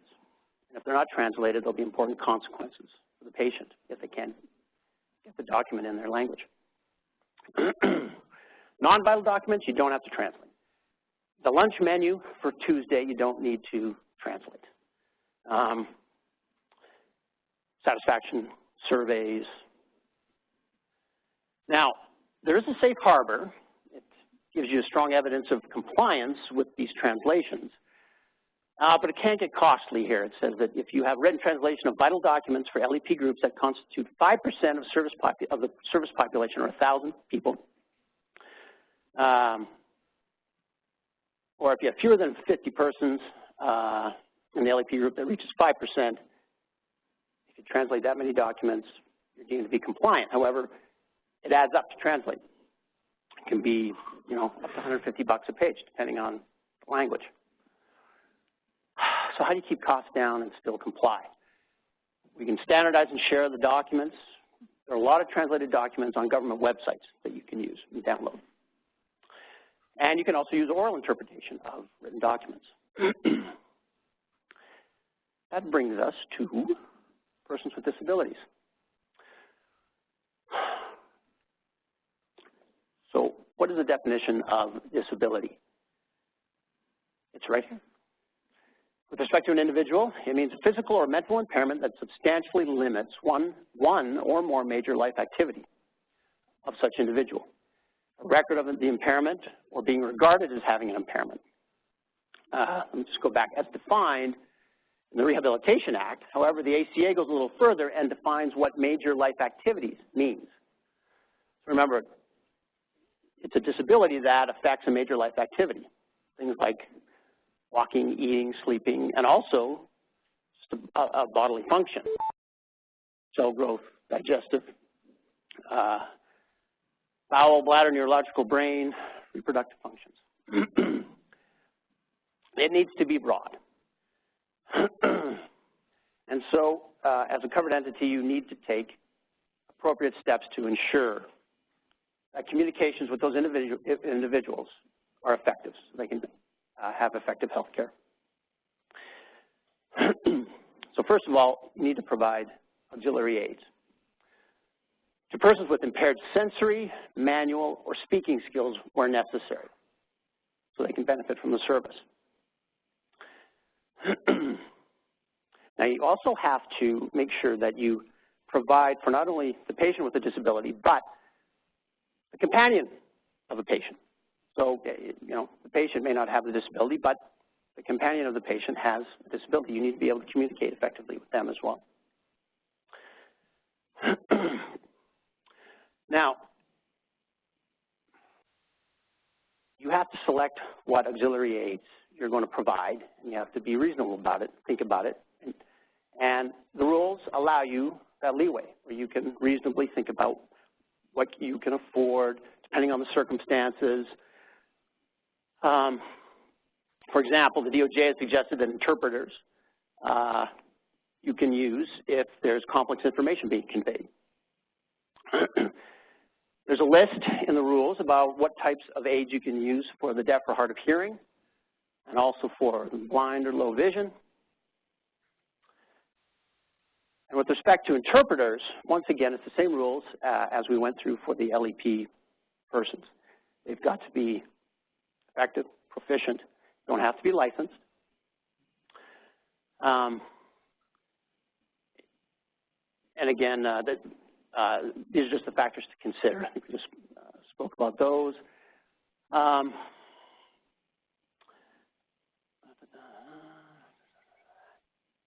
The same rules apply as well as the interpreters for persons with disabilities. One, cannot rely on the person, the adult next to the person with disabilities to provide the aid or the assistance. Can't rely on the child unless it's an emergency situation and it makes sense and there's no other interpreter, qualified interpreter around. And if you're going to use video remote interpreting for disabled persons, once again, the same rules apply as those for the LEP persons. That remote video needs to work. Can't be blurry. There's got to be somebody who's there to fix it if it goes down. Now, if you communicate with patients by telephone, you must use teletypewriting or text telephones. You've got to have those in place. Now, I do know that the HHS has that free TTY hotline, so you can use that. Where I didn't know how this worked. I don't work with this at all, but and I'm sure all of you know how it works. Patient calls in, the operator receives, or the patient calls in, types in the message, operator receives it, and then calls the hospital, tells the hospital what was typed in by the caller. Hospital responds, operator types the message, sends that message back to the patient. Let's go on to, yes, so with all these rules and regulations, trying to accommodate, where's the line? How far do you have to go? You're not required to take any action where the covered entity can demonstrate would be a to comply or take that action would result in a fundamental alteration in the nature of the service, program, or activity, or it's an undue financial or administrative burden. Now, you have the burden of proving that. If anyone ever calls you on that and asks, why did you not put this in place or this aid in place, or why did you choose this over that, you have the burden of proof. Now, there are also facility accessibility standards. What do you do when you are building a new healthcare facility or you're altering yours? I'm not going to get into the rules. There are lots, and they're not very exciting to hear about.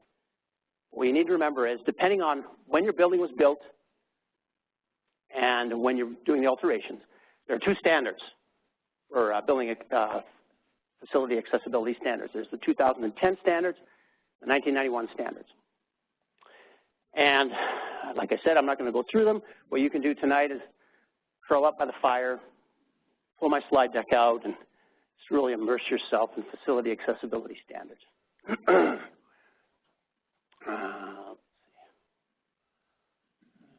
There we go. You also need to make sure that your technology is accessible. That includes your websites. You must make sure that your health programs and activities provided through websites comply with the requirements of the Americans with Disabilities Act. And that's all electronic information technology that patients use, online portals, sign-ups, websites, unless, again, it would impose an undue financial or administrative burden. But that doesn't let you off the hook. You still need to find some alternative. You've got to do something, but it doesn't have to be unduly financially burdensome. And then finally, you've got to make reasonable changes to your policies and practices. So if you find out that what you have in place is not sufficient anymore, some new rules out, you have an obligation to follow up, to fix it, and comply.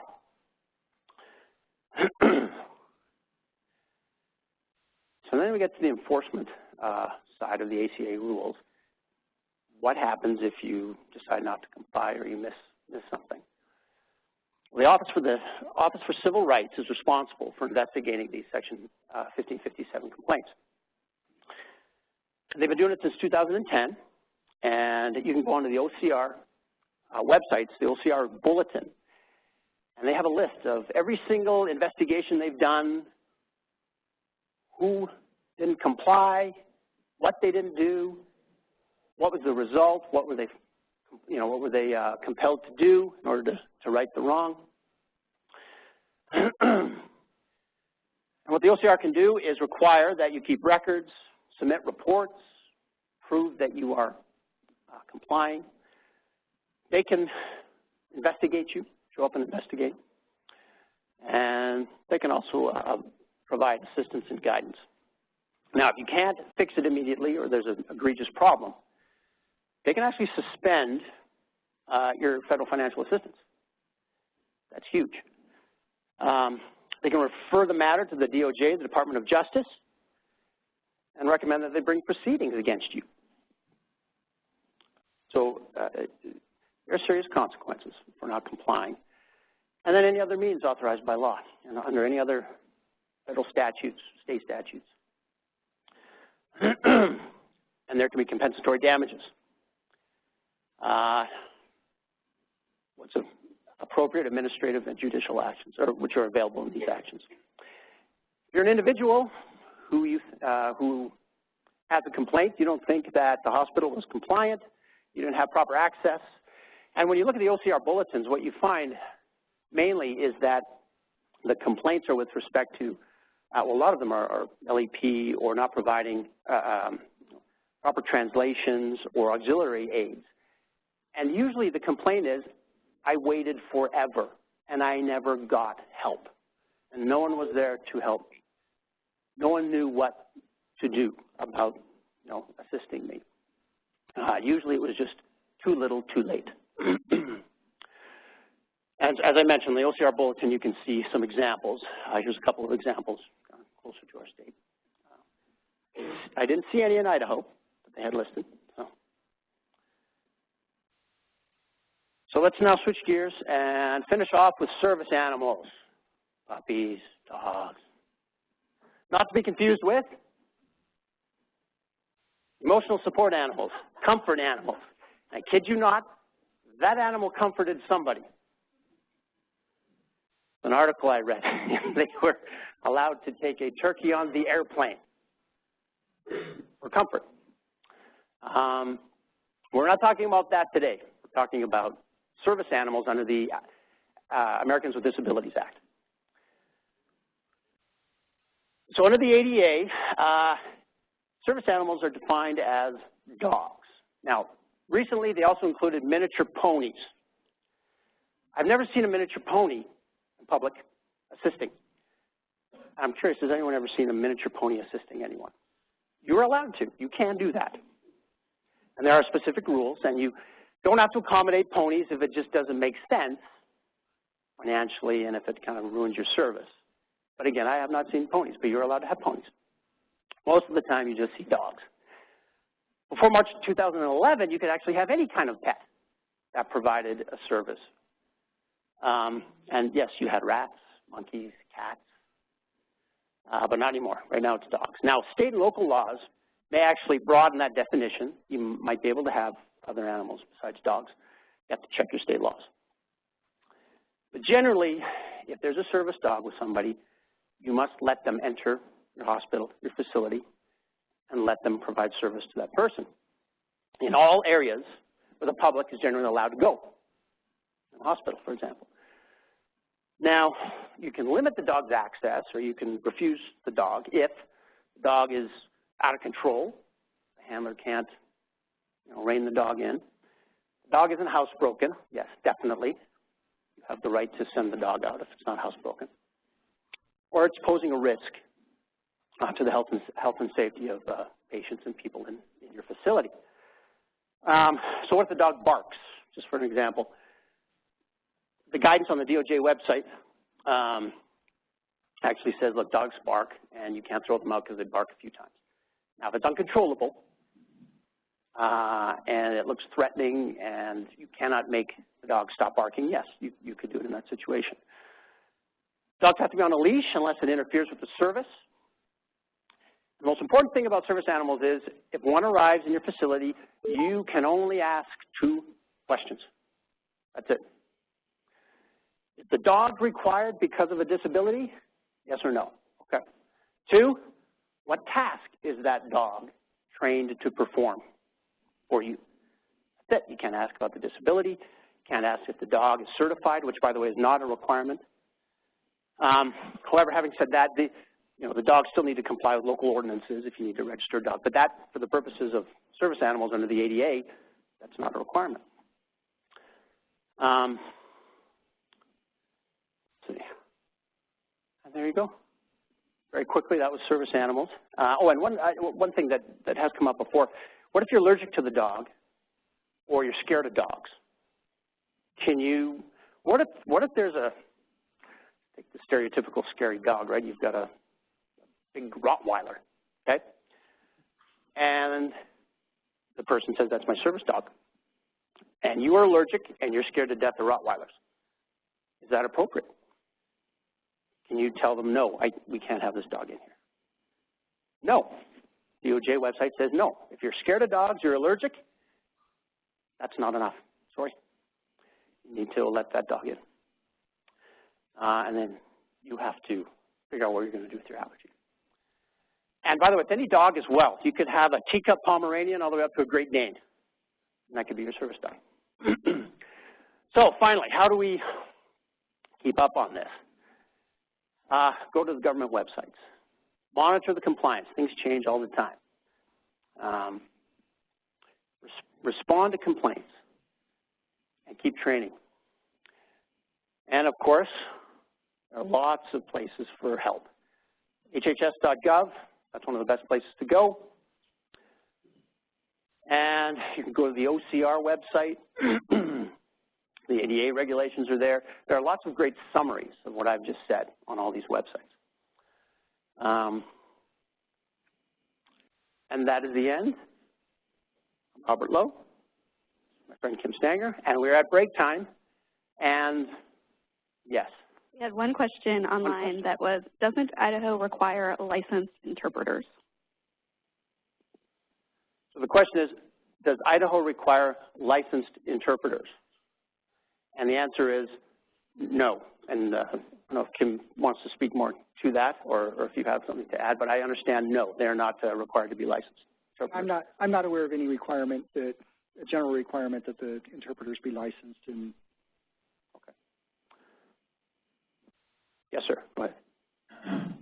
You're saying the statement of that if you're allergic to the dog, you can't.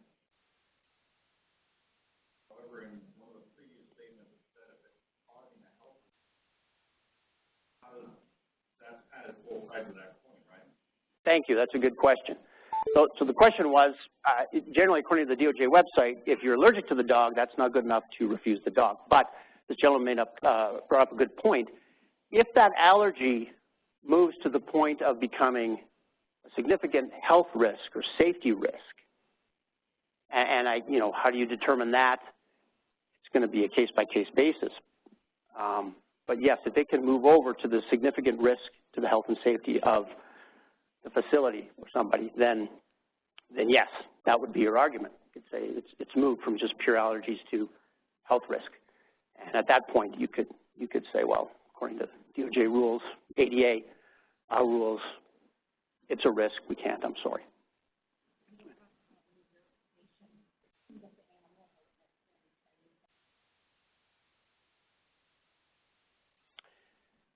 So the question is, can you ask for any verification of certification, or that the dog is certified to be a service animal? And according to the DOJ website and the ADA, no, you can't ask that. Again, there's two questions you can ask. Is this dog service dog or a disability? Yes, no. If so, what does the dog do for that, to provide that service? Yes.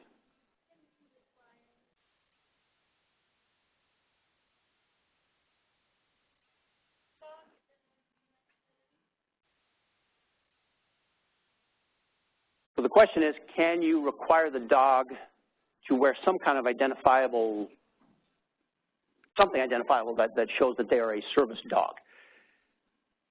I'm trying to remember on the website if that was asked and the question was answered.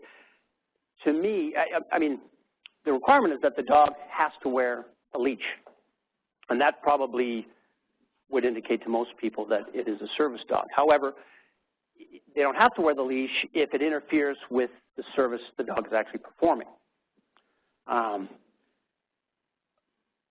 I can't think of anything, I can't remember on the website whether or not you are allowed to ask that. Again, I think that you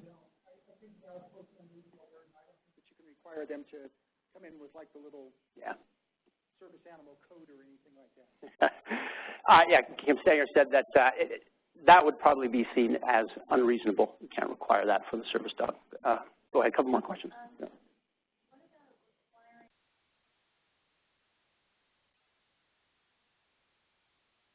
Again, you can't ask those questions.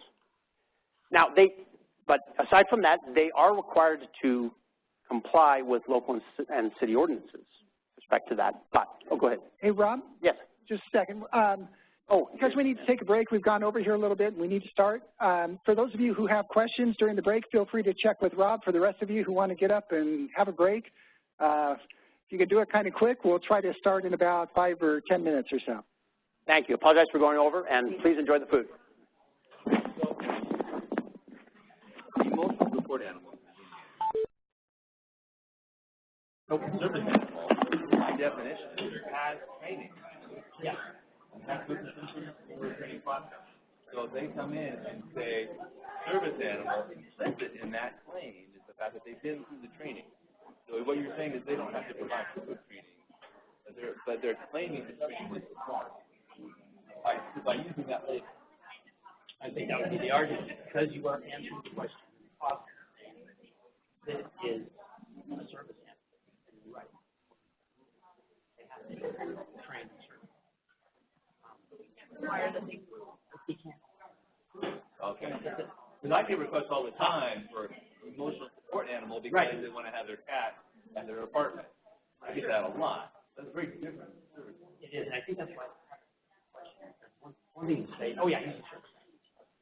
Another one to say is, what does that cat? What does that cat do for you? But then they already know because your cat can't do service animals. Well, exactly. So if they actually tell you, there you go. So you're already ahead of it, right? So they say, my cat is a service animal. You say, well, no, because it's not. By definition, under the Idaho law,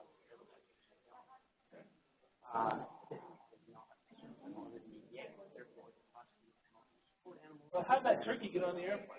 It's not a pony. No, it's not. So it's emotional support. So the airline has a completely different set of rules that don't apply. So and that's under the airline, I don't know what it's called, but they have a whole different set of rules. Well, they have to allow support animals. They can't allow it. The rules don't allow it.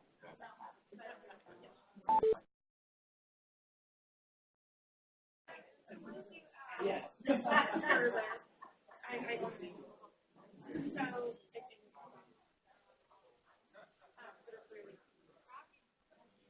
And so if I do what service is the start performing and they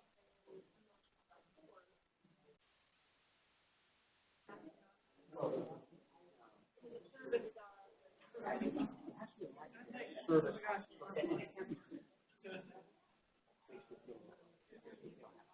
That's not good. Like, this dog goes and gets my man. This dog can figure out whether I'm about to move.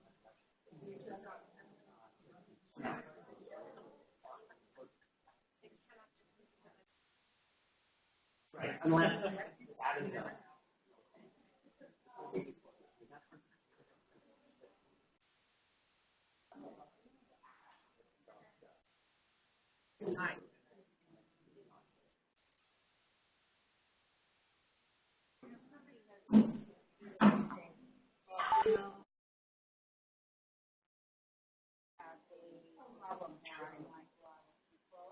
my dog actually trained how home.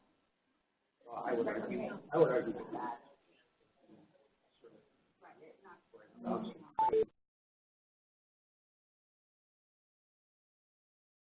sure. performing function. Right.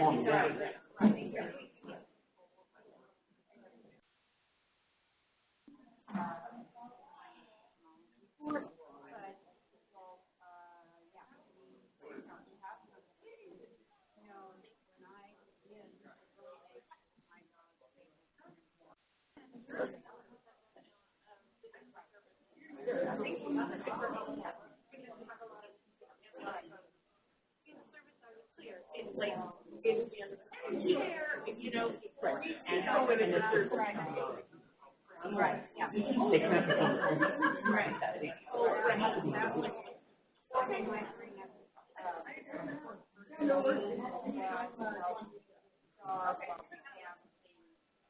They actually are required to do Right. Yeah.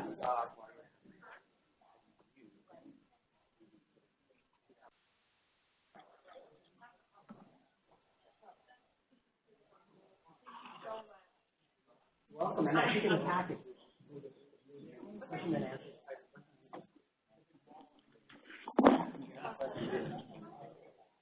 And the link is on, even There's a link, yes, in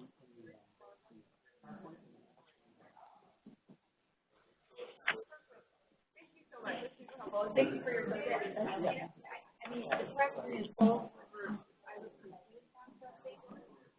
Okay, we have a pain care plan.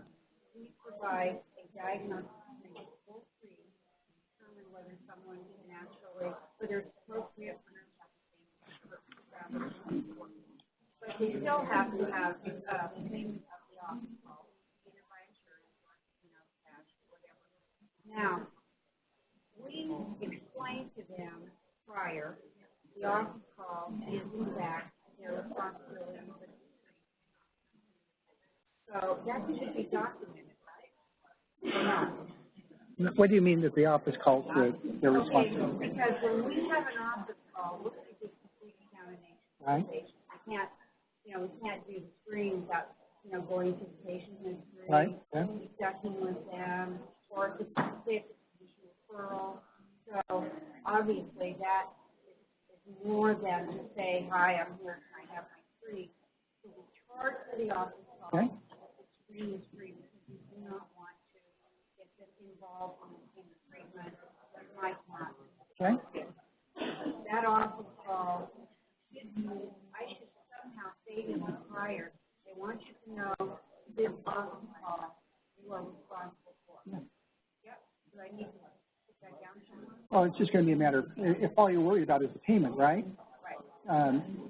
If there would be a contract dispute, if they didn't agree to it, they could say, hey, you never told me, so unless you get it documented somehow, then there'll be a dispute about the payment. Yeah, so. and then you said something about the treatment you have to pay some pre-authorization. But that's all for EMTALA.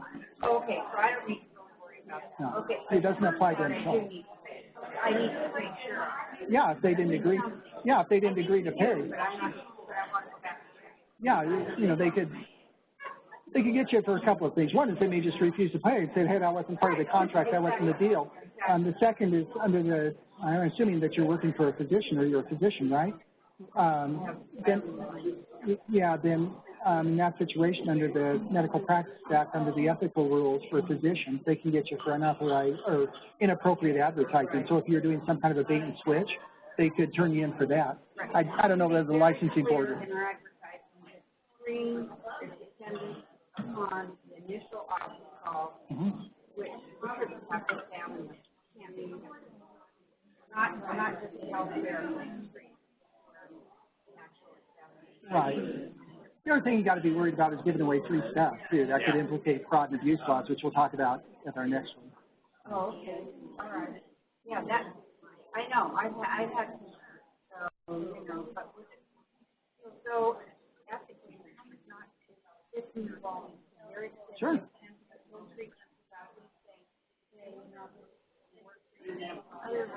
That sounds appropriate. Just make sure you don't cross the line on the fraud and abuse issues by offering. Yeah. What? May?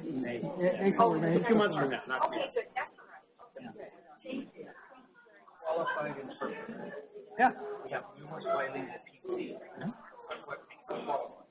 And they have to satisfy the standards that are set in 1557. No. But they have to satisfy the general standards, and there's a list, right, Rob? Yeah, there's a list. Of the types of things that they need to be able to do. Well, not you're relying on necessarily. staff. Yeah. So if you want somebody in your staff to be the interpreter, Hey, how you doing? then yes. Good. Not good enough to just say. In her job description. Would it be all right if we talked about it afterwards? I got to get started on this other program. You need to be Okay, good. proficient, and there's that list. Because you rely on staff. All right, gang. Let's go ahead and get ready, and we'll start here in another minute or two. Yeah, exactly. So, and maybe.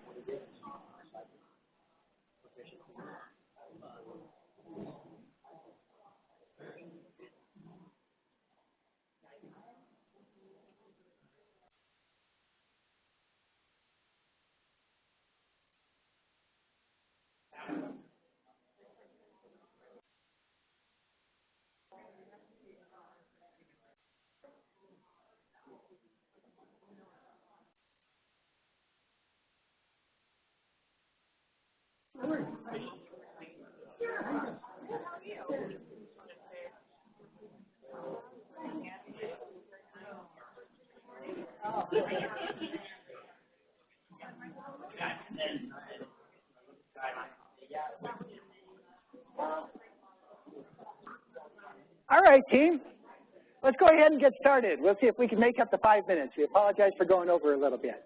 We are going to give the, I'm not going to say it's HIPAA for dummies, because you guys certainly aren't dummies, but it certainly is the abbreviated version of HIPAA. Got a lot to cover.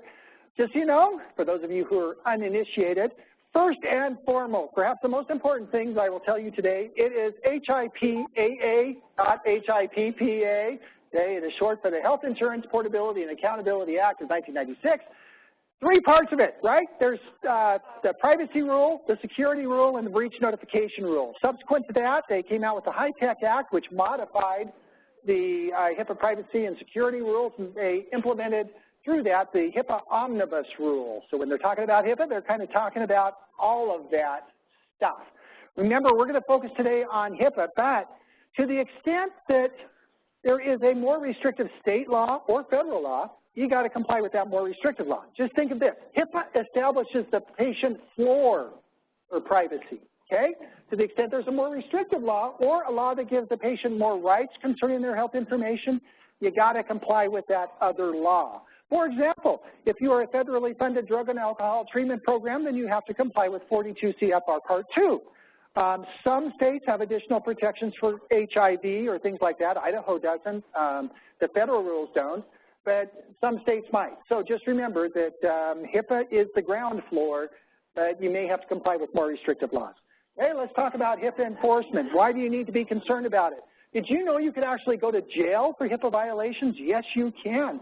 And that applies not only to healthcare providers, but also anybody, including in your staff. So if you've got a staff member who says, I don't care about HIPAA because I'm not a healthcare provider, I'm not covered by HIPAA, I don't have to worry about the civil fines, you can say, okay, but you may go to jail for that, okay? For most of us, though, it's worried about the HIPAA civil fines. And by the way, those were just increased last year because of the cost of living adjustment. So now the penalties, depending upon your type of conduct, can range from anywhere from $112 per violation up to about $56,000 per violation. That is very ugly. What makes it really bad is if you act with willful neglect, it's a mandatory fine of at least $11,000 to $56,000 per violation. The fine is mandatory. The OCR does not have discretion. If they come in and find out you acted with willful neglect, that's a mandatory fine. And that's if you correct it within 30 days, it's limited to $11,000 per violation. If you don't correct it within 30 days, it's a mandatory fine of at least $56,000 per violation, okay? That is pretty significant, especially when you consider how quickly these fines can add up. Because let's say you lost an unencrypted laptop that had 1,000 patients' information on there. How many violations is that? It's 1,000. That's just for the people. Also, because it was unencrypted and the HIPAA security rule required that you encrypt it, and the security rule went into effect in 2005, for every day you didn't have that encrypted, that's a separate violation. Penalties can add up really, really fast. So you got to take this stuff seriously. The good news, however, though, is if you don't act with willful neglect and you correct the situation within 30 days, that is an affirmative defense to HIPAA penalties. The government cannot enforce HIPAA penalties against you in that situation. So your job is to make sure that your organizations don't act with willful neglect. For example, in order to do that, you need to make sure that you have the required policies and safeguards in place, that you execute appropriate business associate agreements, that you train your personnel and document the training so that if you just have somebody go rogue, you can say it's not our fault, we did everything we should have. You need to respond immediately to mitigate and correct any violation, and timely report breaches. We're going to talk about these things today to make sure that you do not act with willful neglect. Well, remember that those are for the HIPAA penalties. Just as a side note, there's additional penalties that can be imposed against you aside from just the HIPAA penalties. Among other things, the State Attorney General can come after you. In the future, individuals will be able to recover a percentage of fines that are imposed against you, so it creates an incentive for them to turn you in. You've got to sanction your employees who violate HIPAA. If you don't, it's a HIPAA violation against you. You've got to self-report your breaches, like we'll talk about later, and it's possible for patients to sue you. There is no private cause of action under HIPAA, but essentially patients are saying, well, HIPAA is the standard of care, and if you violate the standard of care, we can come after you against any tort theories and things like that. So got to be concerned about all that other stuff. But at least for HIPAA penalties themselves, you can avoid it by not acting with willful neglect and doing the things that we're going to talk about today. Talk briefly, just quickly, about who does HIPAA apply to. It applies to covered entities, which are healthcare providers, but not all healthcare providers. It's only those healthcare providers who engage in certain electronic transactions, primarily dealing with billing third-party payers. If you are a completely paper office, HIPAA doesn't apply to you. That's very rare these days. But theoretically, if you and your dinosaur are purely paper entities, then HIPAA doesn't apply to you. Remember also that HIPAA applies to health plans, okay, including employee group health plans that have 50 or more participants or administered by a third party. So just remember this. You not only got to wear your HIPAA hat as a healthcare provider to the extent that you've got an employee benefit plan that has 50 or more participants or is administered by a third party. That plan also must comply with HIPAA. It's got to have its own policies and things like that. A lot of people forget about that, and quite frankly, the government isn't enforcing that very much against private entities because they don't want to take down all small businesses. But just remember, it's still out there. What does it apply to? Protected health information, which is any individually identifiable information concerning a person's health, healthcare, or payment for their healthcare created or maintained by the covered entity in its capacity as a healthcare provider in any form or media. Okay, I get this question sometimes. Well, I just disclosed that the person's name, that they were a patient. I didn't disclose that any of their health information. Their name is health information. Okay, any protected email addresses, any individually identifiable information that links that person as a patient or to health care, it's protected by HIPAA, and you can't make those disclosures. Well, what's not covered by HIPAA? Well, if you go in and suck out all of the identifiable information, including this list of stuff in the regulations, then it's de-identified and it's no longer subject to HIPAA, but it's kind of hard to do. In addition, information after the person's been dead for 50 years is no longer protected. Would that we could live long enough to have that to come into effect for us. Information that you maintain in your capacity there other than as a healthcare provider. So your employees' information, that's not protected health information, and if you maintain it in your capacity as an employer. Now, if you're also providing treatment to your patients or to your employees, then their treatment information is protected, and you better not commingle that stuff. You better not use their protected health information for employment-related matters. We'll talk more about that later. What does HIPAA apply to? It applies to the unauthorized disclosure outside your organization, but it also applies to the unauthorized use or access within your organization. You can't even access it within your organization unless you fit within the HIPAA rules. So let's talk about those use and disclosure rules. Okay? The first rule is you can use or disclose protected health information without the patient's consent or authorization so long as the use or disclosure is for purposes of treatment, payment, or health care operation. Okay? So you can use it without patient's authorization for treatment, payment, or healthcare operations. You can also disclose information to another covered entity for their treatment or payment purposes and for certain of their healthcare operations if you both have a treatment relationship with them. Now, there are exceptions for psychotherapy notes. Psychotherapy notes are a very defined term. The bottom line is psychotherapy notes get extra protection, and so some of these rules don't apply to psychotherapy notes. Now, HIPAA says that you don't need the patient's authorization for treatment, payment, or healthcare operations. But HIPAA also says, well, but if you agree with the patient, even though I don't need your authorization, I agree with you that I will keep that stuff protected and I won't use it without your permission, then you got to live with that. Why in the world would you ever agree to that? Don't do it. It's just going to subject you to HIPAA limitations, HIPAA penalties.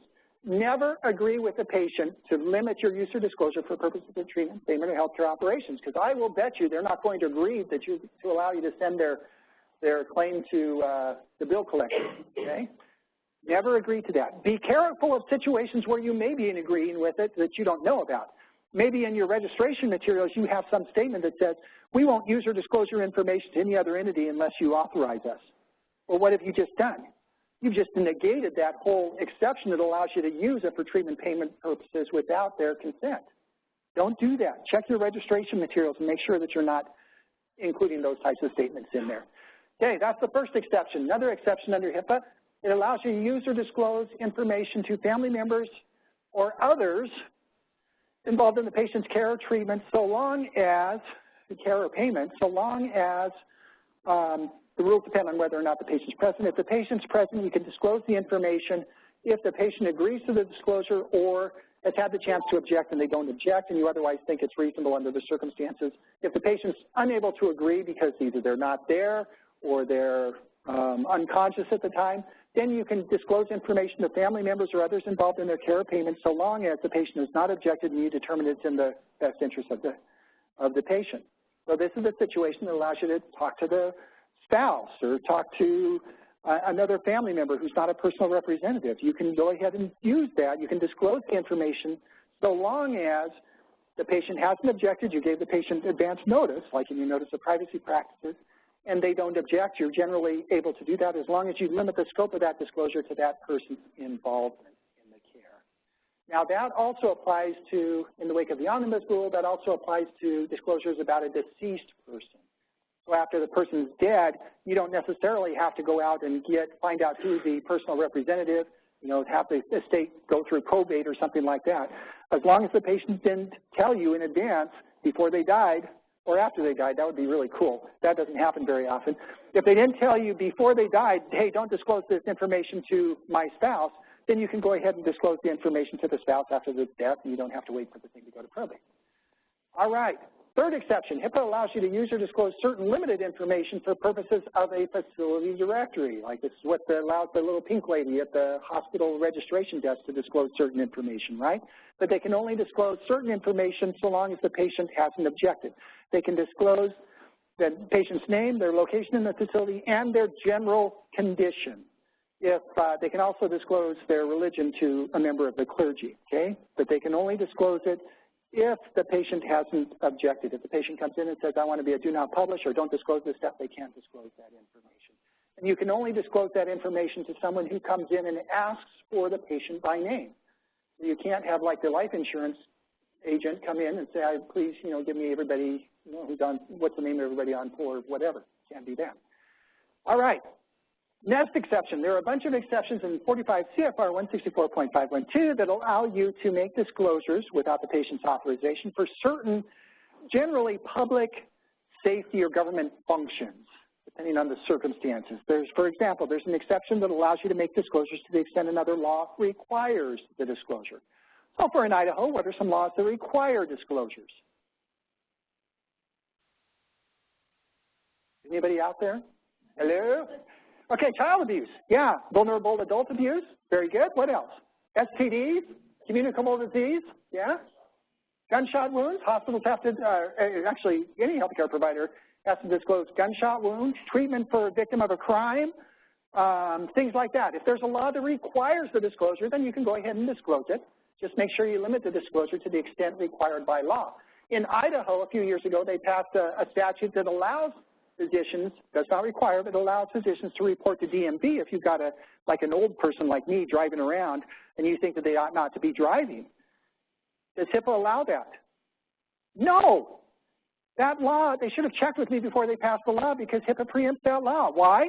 Because the Idaho law only allows the disclosure. It doesn't require it. Okay? So under HIPAA, HIPAA says you can only make that disclosure if the law requires the disclosure. So HIPAA preempts that Idaho law. Second one, HIPAA allows disclosures to the extent that it's necessary to prevent a serious and imminent threat of harm. The key there is serious and imminent threat of harm. It's not some kind of just future amorphous thing, but if you think that there's a real threat, then yeah, you can go ahead and make the disclosure. Just make sure you're making the disclosure to the entity that has the ability to stop it, to cure that problem, like the police, not necessarily Channel 7. Okay. Next, there is an exception for public health activities. This is the stuff that allows you to make disclosures like to CDC or to, the health and welfare, those types of things. Okay. For certain communicable diseases and stuff like that. Next, there's an exception that allows you to make disclosure for health oversight activities. This is the one that allows the Board of Medicine to get information to investigate a physician, or allows the federal government to come in and do and other types of investigations concerning public health. Next, there's exceptions for making disclosures in judicial or administrative proceedings. So the rules here, though, depend upon the type of situation. Generally, if you receive a court order or a warrant that's signed by a judge, you can always comply. On the other hand, if you just get a subpoena that's signed by an attorney or the clerk of the court, you can't ignore it because that might be contempt, but neither can you make the disclosure unless you satisfy certain conditions. Generally, the safest thing to do in that situation is to notify the patient that, hey, we got this subpoena, unless you get it quashed, unless you get it changed, we're going to have to go ahead and provide the document by that date. By doing so, you've now given the notice to the patient. It's up to the patient to make changes, but you can't simply just turn it over unless you jump through that particular hoop.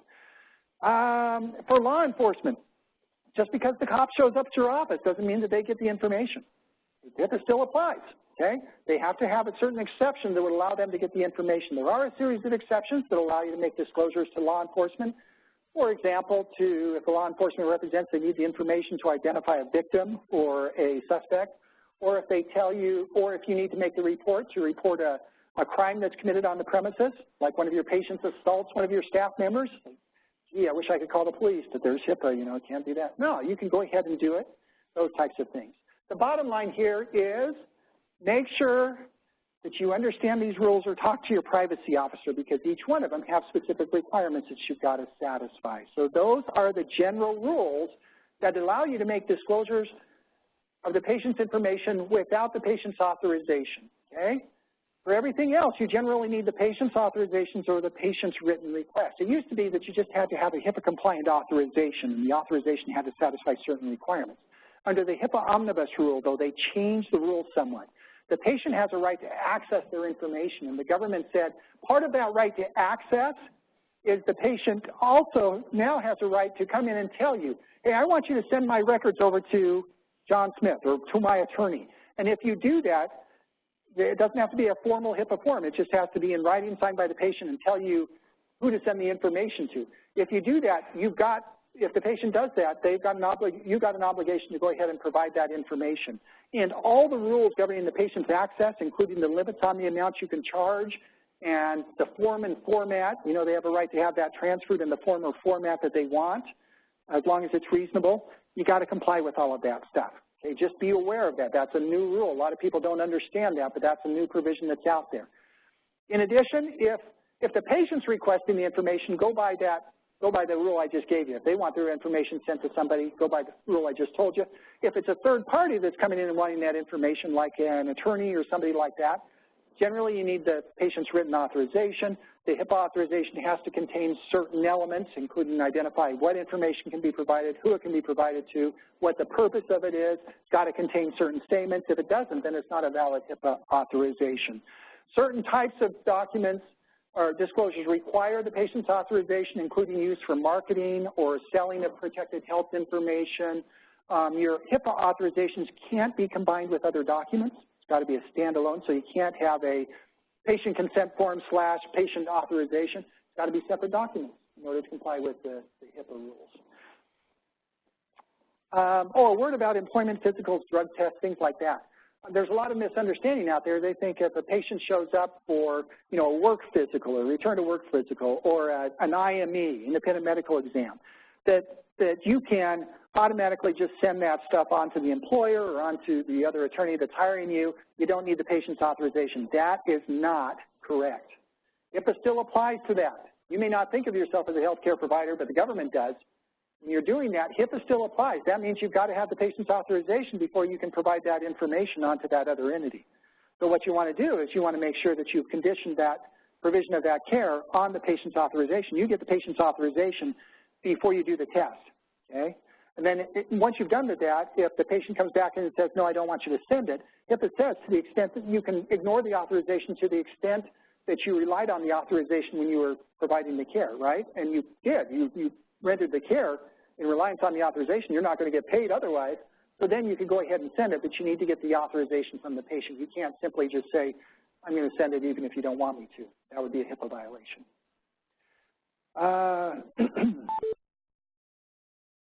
All right, let's talk about parents and personal representatives.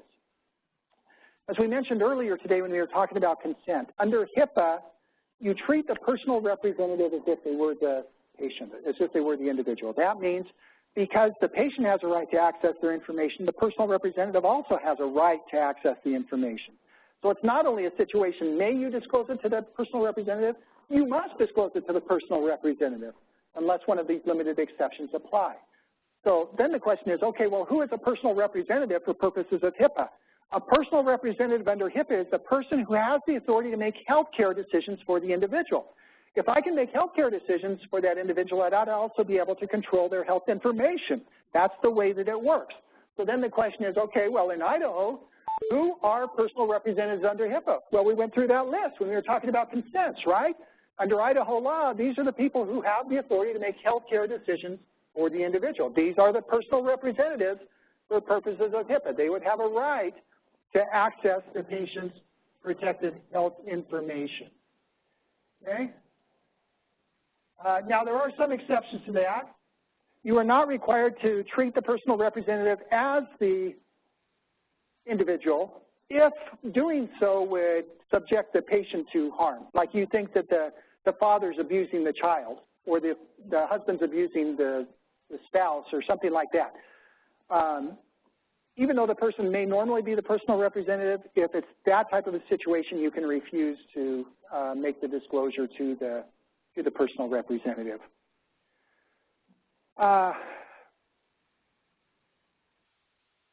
Quick issue about divorced parents. I get this question a lot. You probably see this a lot. Divorced mother comes in, says, don't disclose anything to that deadbeat father. That's why, he's a no good ne'er-do-well, and therefore I don't want him to know anything that's going on about our child. Under the Idaho statute specifically says, hey, non-custodial parent, they're still a parent unless their parental rights have been terminated by the court. That doesn't mean granted, custody or just simply because they don't have full custody. As long as they've still got parental rights, even if they're not the custodial parent, they still have a right to access that kid's records. So parents, the non-custodial parent still has the right to access that records, and you can't refuse to provide it to them. All right. It does say that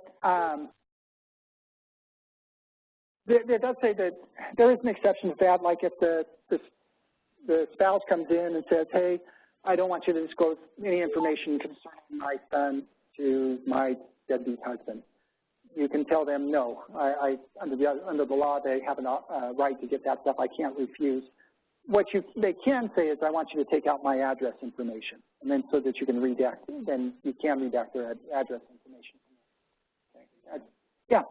Back on the spouse or adult spouse, if the patient is confident, spouse comes in, the spouse comes in. I'm sorry. Yeah, we're talking now about personal representatives, right? So the personal representative, they're only the personal representatives. They've got the authority to make healthcare decisions. If the spouse is competent, the spouse has the authority, right? The other person doesn't. So it only applies if their authority has been triggered to make the healthcare decisions for the individual. You still may be able to disclose the information, though, under the separate exception for disclosures to family members or others involved in the healthcare, so long as the patient didn't say, hey, don't disclose this information to my spouse. Okay? The government has issued a very helpful guide. I don't know whether we provided in the written materials. I think we did. I think we provided everything in the world in those written materials. So it's probably there. If not, this gives you guidance on making disclosures to family members, because that's a topic that seems to come up a lot. Was there another question? That is located at that website that's up there on the up at the top. Yeah, no worries. All right. Was there another question? Court-appointed special advocates through Child Protective Services. In that situation, I would probably go back to them and say, are you the personal representative with authority to make health care decisions for the child? If they say, yeah, you can probably rely on that based on the Idaho statute. Most of the time, though, they will say, no, I am not the health care, I'm just their attorney. And then you would tell them, under HIPAA, then I need some authority that would allow me to make the disclosure to you. And to have them give you cite some authority that would allow them to get that information. When in doubt, anytime, whether it's a police officer, whether it's somebody else who shows up and says, hey, I just want the information. If you're not clear why they get it, say, well, we want to help, but, HIPAA has limitations on us. can you tell me where it is in the law that allows me to disclose this information to you without the patient's consent? And if they can provide something, great. If not, say, you know, gee, I'm sorry, I can't. Let me check with my attorney, or, you know, get back to me once you find out, but I can't just willy-nilly turn it over to you based on what you say. All right, good. You've got a great attorney. All right. Let's talk about business associates. HIPAA says you can make disclosures to your business associates. Business associates are entities that you are hiring, paying, or otherwise engaging to do something with your protected health information. You want them to have your information. They're doing something with your information. They are creating, maintaining, transmitting, or accessing your protected health information to do something on your behalf, okay? HIPAA says that you may disclose that information to these business associates so long as you have a business associate agreement with them. If you fail to execute that business associate agreement and disclose the information to them, hey, that's a HIPAA violation. It may subject you to HIPAA fines. There's a couple of situations lately. This has been kind of a hot topic for the OCR. They've been going after entities because they failed to have the business associate agreement. You know, anywhere from $31,000 up to $5.5 million was one of them that I see. In addition, this is important because in a couple of cases in 2016, the business associate screwed up. They lost a laptop, or they lost the records, and the government did not go back after the business associate. They came back and said that the covered entity is vicariously liable for what the business associate did because they didn't have the business associate agreement in place. So if you don't want to be liable for what your business associate does to screw up, you better darn well make sure that you've got a business associate agreement in place. That business associate agreement has to contain certain elements. In the materials we provided to you, I think that we've given you the link, but it's a checklist of the types of things that you need to have in your business associate agreement. Just make sure that that's in there. Make sure that you updated it. If you haven't updated it since 2013, then it doesn't include the omnibus rule requirements probably. And another entity got hit up with $400,000 for not updating their business associate agreement. So make sure that it's updated. The government has published sample language that you can use in your business associate agreement, but you'd probably want to include some other stuff too, but that's a good starting point. Are you liable for what your business associate does? Generally not, but there's some limitations. One is, I already mentioned, that if you didn't have a business associate agreement in place, then the government's taken the position that you could be vicariously liable. The regulations and the privacy rules specifically state that, hey, if you've got a business associate out there, and even if you've got a business associate agreement, you're generally not obligated to oversee what they do, but if you know that they're screwing up and you don't act, that's on you. So they can come after you for that. So if you know your business associate's screwing up, you better take action. The second way is if the business associate is acting as your agent under the federal common law of agency, they're not just an independent contractor, they're your agent, then you're vicariously liable for what they do. Now, even though you call them an independent contractor, if you're exercising control over what that business associate does and directing their intermediate steps, like you can only make these disclosures if we tell you to, or you can only do this if we tell you, or we have the right to step in there and make these decisions, they may actually be your agent, and you can be vicariously liable for what they do. So look at your business associate agreements and make sure you're not reserving too much control for yourself, because if you do, you may actually be increasing your risk because you may be creating an agency relationship there. All right. Yes, ma'am.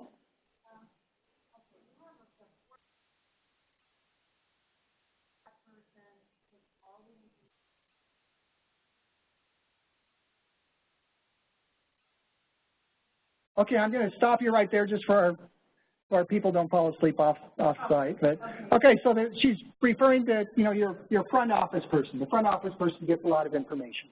Okay? Right.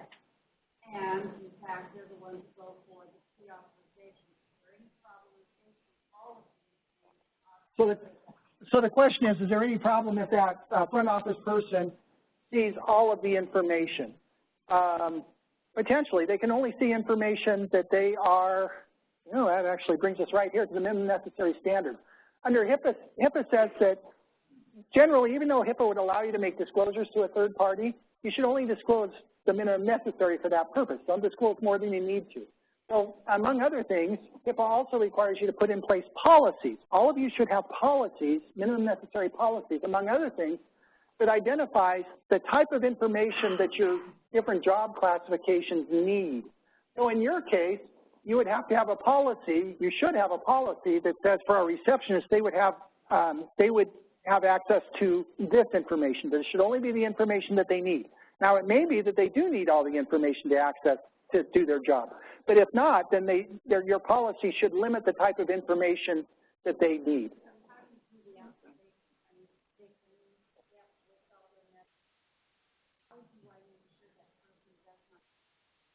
So the question is, how do you make sure that the receptionist doesn't see it? Well, you put in place reasonable safeguards, but it sounds to me like if it's stuff that they probably need anyway as in a normal workflow, then they can access that information or see it. I wouldn't be too concerned about that. All right. In addition, HIPAA says even though you may disclose it to a third party, we want you to take reasonable steps to verify that the person that you're disclosing it to is the person who's supposed to get it, right? So if Johnny's mom calls in and says, I want Johnny's test report, you better make sure that it's really Johnny's mom by asking her to come in for a blood test.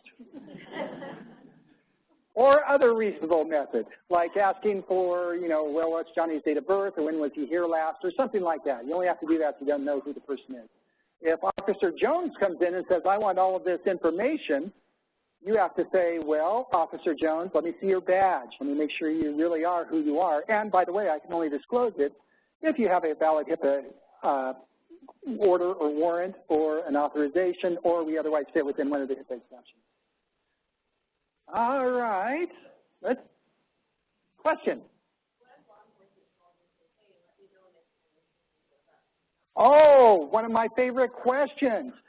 You get this, especially for some reason it seems to occur a lot in rural areas, but in rural areas the police will say, hey, let me know if somebody shows up with, if you're treating an accident, automobile accident, or if you are, we're looking for so-and-so person, let me know if they show up.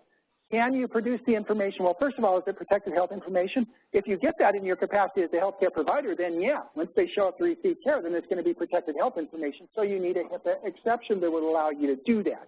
There are a couple of potentially relevant HIPAA exceptions. One is if the officer is trying to identify a suspect or a victim, then they can ask you to provide certain limited information to them. So that exception may apply depending upon the particular circumstances. If they're looking for one particular person, if it's something just general, anytime there's an automobile accident, we want you to let us know because, our county coffers are down and we need to go out and cite somebody for the accident to get more money. That's not good enough. We are not police officer agents. They're not looking for victims or suspects or things like that. We can't make those types of disclosures unless there's a law that would require the disclosure. Another question.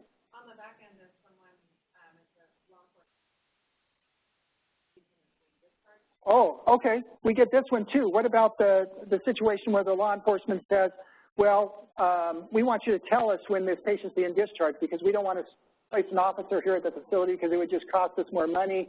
Therefore, we just want you to tell us when the officer leaves. Is that your question? When a patient leaves, not an officer. Yeah, I'm sorry. When the patient leaves. Yeah, let us know when the patient leaves. Yeah, they show that they're right. Medically stable before they. Okay, this one I've actually discussed with some of my colleagues, and there might be a slightly different view on it, but my take on this is I don't think HIPAA allows that because the exception that would probably allow in 45 CFR 164.512 subsection F, it talks about, again, you guys have no idea whether I'm right or wrong. I can throw out this stuff all day long. You have no idea. I sound really smart, but you can't check up on me. You have no idea. I'm making this stuff up. But in that particular section, it says that you can disclose this information in response to a law enforcement request to locate. Well, the police officer already knows where the person is, right? They're at your facility. So I don't think that it applies. And what I've told my clients is I don't think that you ought to do that. If they want that information, then have them come back with a court order that requires me to make that disclosure. I think that's the safer thing to do. As a practical matter, do I think you'll ever get in trouble for doing it? I doubt that the OCR will ever slap your wrist on it. But I think just partly I get a bit troubled when the police officers think that we are their agents and have to do everything that they say just because they're the police. All right. We've talked so far about the HIPAA privacy rule. Let's talk about the HIPAA security rule. Why? This is where the big exposure is these days. When you look at the last year's OCR settlements, this isn't all of them, but it's most of them, I think all but one or two of them all involved the security rule. The security rule applies to electronic protected health information. Why are the penalties so big? Again, because if you've got a violation involving the security rule, it's probably going to involve multiple patients. So each one of those violations it warrants a separate penalty. In addition, it's because you didn't have policies and procedures in place or other safeguards, and every day you didn't, that's a separate violation. The penalties can be huge. That's where the big exposure is. So you really need to pay attention to the HIPAA security rule issues. Hey, what does the HIPAA security rule require? It's relatively simple, at least in theory, okay? Everybody pay attention. You need to document a risk assessment. You need to perform and document a risk assessment where you go in and identify where is your electronic protected health information, where is it flowing, to whom is it going, where's it coming in, where's it going, where are our security risks in that process. You need to document that risk assessment. A lot of those penalties that were imposed last year, part of the reason was the entity never performed a risk assessment, or they performed the risk assessment back in 2005 and haven't updated it.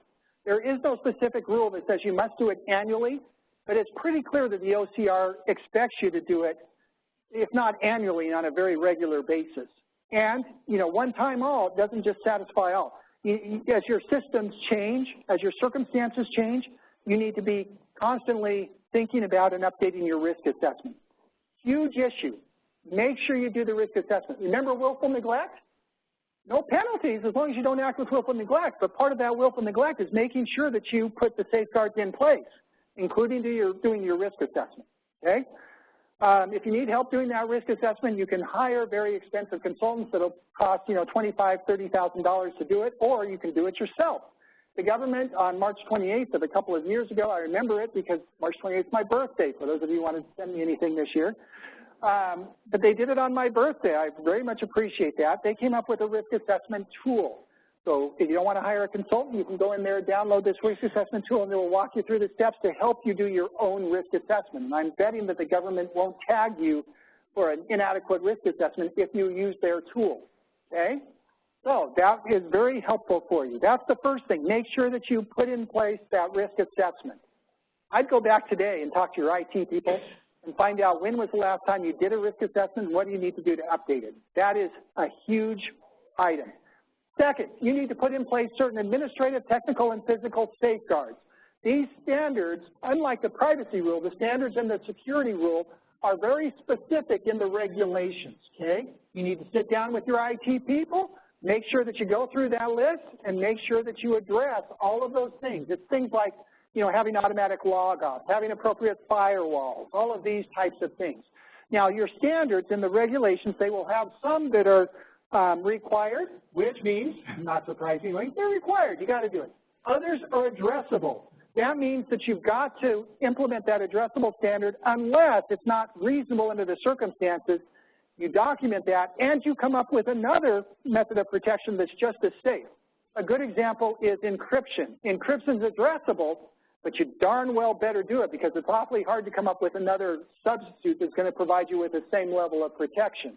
And it's pretty clear that, encryption is readily available for pretty much everybody these days.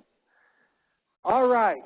If you need help on that security rule, complying with that stuff, I was born in 1962, so I don't know the tech stuff. I was born back before the tech age. You could ask my 14-year-old daughter. She'd be able to tell you. Or talk to your tech people. There's guidance available on the OCR's website. Also, the healthit.gov has a lot of really helpful resources to help you assess and implement your security rule guidance. As I mentioned, encryption is an addressable standard. Can't overemphasize this enough. Your data needs to be encrypted, okay? Unless you can satisfy this addressable stuff where you've gone in and said it's unreasonable to encrypt and we've implemented additional safeguards that provide the same level of protection, what other protection can be as equal, you know, to encryption? Really hard to do. Encryption is really important because if you lose an encrypted laptop, that's not a breach, not reportable, okay? On the other hand, if you lose a laptop that's not encrypted, that's going to be a reportable breach and probably multiple breaches, okay? So that's really important, especially in these days of mobile devices. For those of you who are allowing any of your employees or your providers, if they're using mobile devices to transfer or receive protected health information, those devices had better darn well be encrypted. There's several cases where the OCR settled for millions of dollars because of the loss of an unencrypted mobile phone or things like that. Need to take that stuff very seriously. The government has a whole website dealing with protections for the mobile device. If you don't like what I'm saying, don't know what to tell you, but go to that website and it'll walk through kind of what you need to do and explain the need for that. Along those lines, just a word about communicating via unsecured email or text. The rules here are, general rule is, hey, data has to be encrypted, right? In transit or at rest. The general rule is it's got to be encrypted. That includes messages to your patients. Now, the government has said at the same time, patients have a right to receive information by alternative means or at alternative locations. But the government says, well, that means that a patient can agree to receive information by unencrypted laptop or unencrypted email or unencrypted text. They can agree to do that. But the government says that's fine. You can communicate with them so long as you notified them of the security risks, that you had something that, okay, patient, I see you sent me an unencrypted email. I'm happy to communicate with you via unencrypted email. Just note that it's not secure and may be viewed by third parties. As long as you let them know and they agreed to that, then you can go ahead and communicate with them via unsecured email or text. Rules are different for communications with providers or other staff members. If you're email or texting patient information via an unsecure platform, that's a violation of the HIPAA rules. Can't do that, okay? There are secure platforms out there to help with, you know, texting and things like that. The assumption is you got to use those secure texts. I get the question sometimes, can the patient waive that? I think there's probably a good argument that the patient can waive that, but you better darn well document, and you can't force the patients to waive that. Patients have a right to secure communications. That would be a situation saying, hey, we want to be able to communicate with our providers via unsecure text. Patient, is that okay if we communicate? You better document it. I'm not, quite frankly, I'm not sure whether the OCR would agree with me, but I think you'd ought to be able to do that. Just so you know, for those of you who are at hospitals or otherwise work with facilities that are governed by the Medicare conditions of participation or conditions for coverage, in December 28th of this past year, they issued guidance concerning using insecure texts in those facilities like SNF, HHAs, those things. The general rule that the government said is you can communicate with patients so long as, by insecure means, so long as you get in the morning. You can communicate with other healthcare providers so long as you're using a secure platform, meaning that it's encrypted. You cannot, however, text orders. They will not allow you to text orders. And I get the question sometimes, well, could we just treat a text as if it were a verbal order? No, I don't think that that works for any number of reasons. Among other things, the conditions of participation state that you can only use verbal orders infrequently, and they want you to have readback, and you can't do the readback with the text unless they pick up the phone and call after they read the text. So I don't think that that really works. Bottom line is, under the current rules for Medicare condition of participation, you can't text orders. All right. HIPAA also gives the patient certain rights concerning their information. The first is they have a right to receive that notice of privacy practices, right? That's that document that you hand out to them. Got to receive it no later than the first date of treatment. If the first contact is via email, then you got to have it set up so that you can communicate that back to them via email. You're supposed to actually give a copy to them. It's not you just say, here, look at it and take it back. You're supposed to actually give a copy to the patient, although I don't think that people get tagged for that. Make sure you look at the notice of privacy practices. Think of this. The notice of privacy practices is kind of like your contract with the patient, okay? It tells you how you're supposed to use the information. To the extent that you have restricted your rights in that notice of privacy practices, that your notice is more restrictive than HIPAA allows, you got to comply with the more restrictive notice. You don't want that. You want your notice to be as broad as HIPAA will allow, okay? So make sure you take a look at that. That notice has to contain certain elements. I think in the materials we made available to you, there's a checklist of the types of things that need to be in your notice of privacy practices. Next, patients have a right to request restrictions on the use or disclosure of their information for purposes of treatment, payment, or healthcare operations. But guess what? You don't have to agree to it. Don't agree to it. We already talked about that. Don't agree to those restrictions. There is one limitation to that. The government does say that if a patient pays for their own episode of healthcare, they can come in and tell you, don't disclose that payment information to my insurance company. That only applies if the patient requests that. By all means, don't ask the patient if they want you to do that. Why? Because how in the world, I was going to say something else, how in the world are you going to be able to segregate that data out so that you cut off that information from the payer? Really problematic. Just don't ask, don't tell, right? Don't bring that up to the patient. If they bring it up, then you got to do it. But don't bring it up to them. Next, the patient has a right to receive communication by alternative means. I already alluded to this. If the patient comes in and says, hey, I want to receive my information via unsecured text, or I want you to send my information to my office address, or I send it in a sealed envelope without a return address, something like that, they have a right to request that. They say, I want to get my records by electronic copy, and it's reasonable to do, you got to send it by electronic copy. That's part of the patient's right to receive communications by alternative means. Next, the patient has a right to access their information, to get copies of their information. In the materials we provided to you, we've given you a guide that the government published, the OCR published, it's been about a year now, which sets out the patient's right to access their information. It is must read. If you haven't read it, you really do need to go back and read it. It talks about things like how much you can charge the patient. If they request it electronically, there's kind of this assumption or presumption that you can only charge them $6.70. But it's not, if you're going to charge them more than that, then you've got to be able to document that there are additional costs. It talks about the patient's right to have their information sent to a third party. There's all these rights that the patient has in this accessing the information. So make sure you haven't got anything better to do this weekend, and you can pick that up and you can review that. Review it with a spouse. I'm sure she'll appreciate it too. Okay, you've got to respond to those requests for access to information within 60 days. Okay. Actually, you got to respond to the request within 30 days. You can get up to 60 days under certain limited circumstances. But make sure you're familiar with all of those rules concerning access to the information. Next, the patient has a right to request an amendment of their health information. It doesn't occur very often, but the patient has the right to request that amendment of protected health information. Now, they only have a right to request it. You can refuse the amendment for any number of reasons, including if the information was correct or if you didn't create the information. If you didn't create the information, generally you can tell them, well, go back and get the amendment from the person who created it, unless that person is no longer available. Let me jump back real quickly. That brings up a point on the access to the information. I get this quite a bit. We got records from Dr. Smith. He sent over the patient's records. The patient now wants a copy of all their records.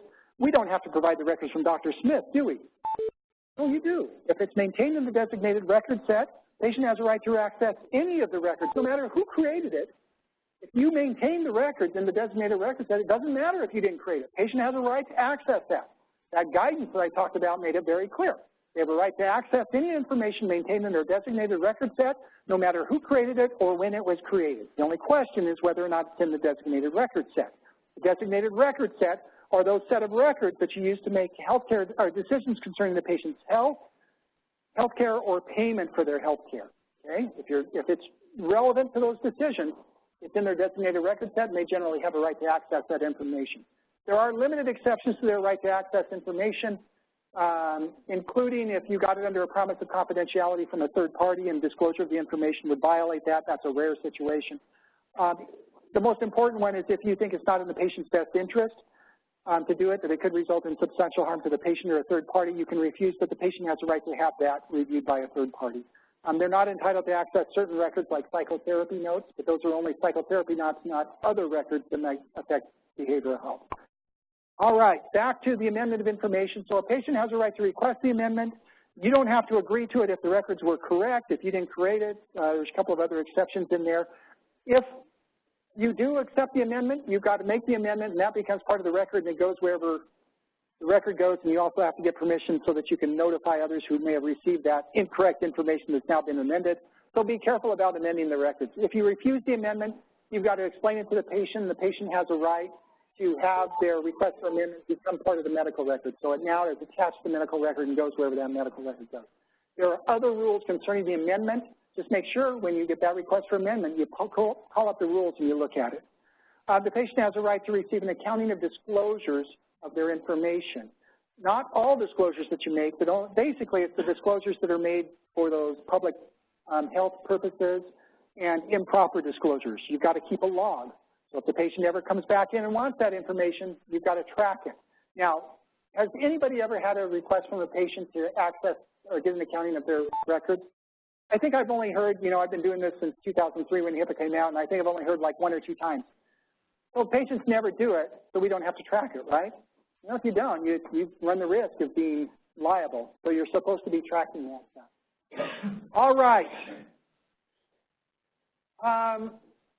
Administrative requirements. HIPAA requires everybody to have you've got to designate in writing who your privacy and security officers are. You've got to implement policies and safeguards. You've got to train your workforce. You've got to respond to complaints. You've got to take appropriate steps to mitigate violations. You've got to maintain HIPAA documents, not medical records, under HIPAA anyway. You've got to maintain your HIPAA documents like your notice of privacy practices, your business associate agreements, those types of things for 6 years. All right, let's talk about breach reporting. The key here is if you have a breach of unsecured protected health information, you've got to notify the patient. You've got to notify HHS. And if the breach involves more than 500 persons in the state, you also got to contact local media. The key here is identifying what is a reportable breach. Note it only applies to a breach of unsecured protected health information.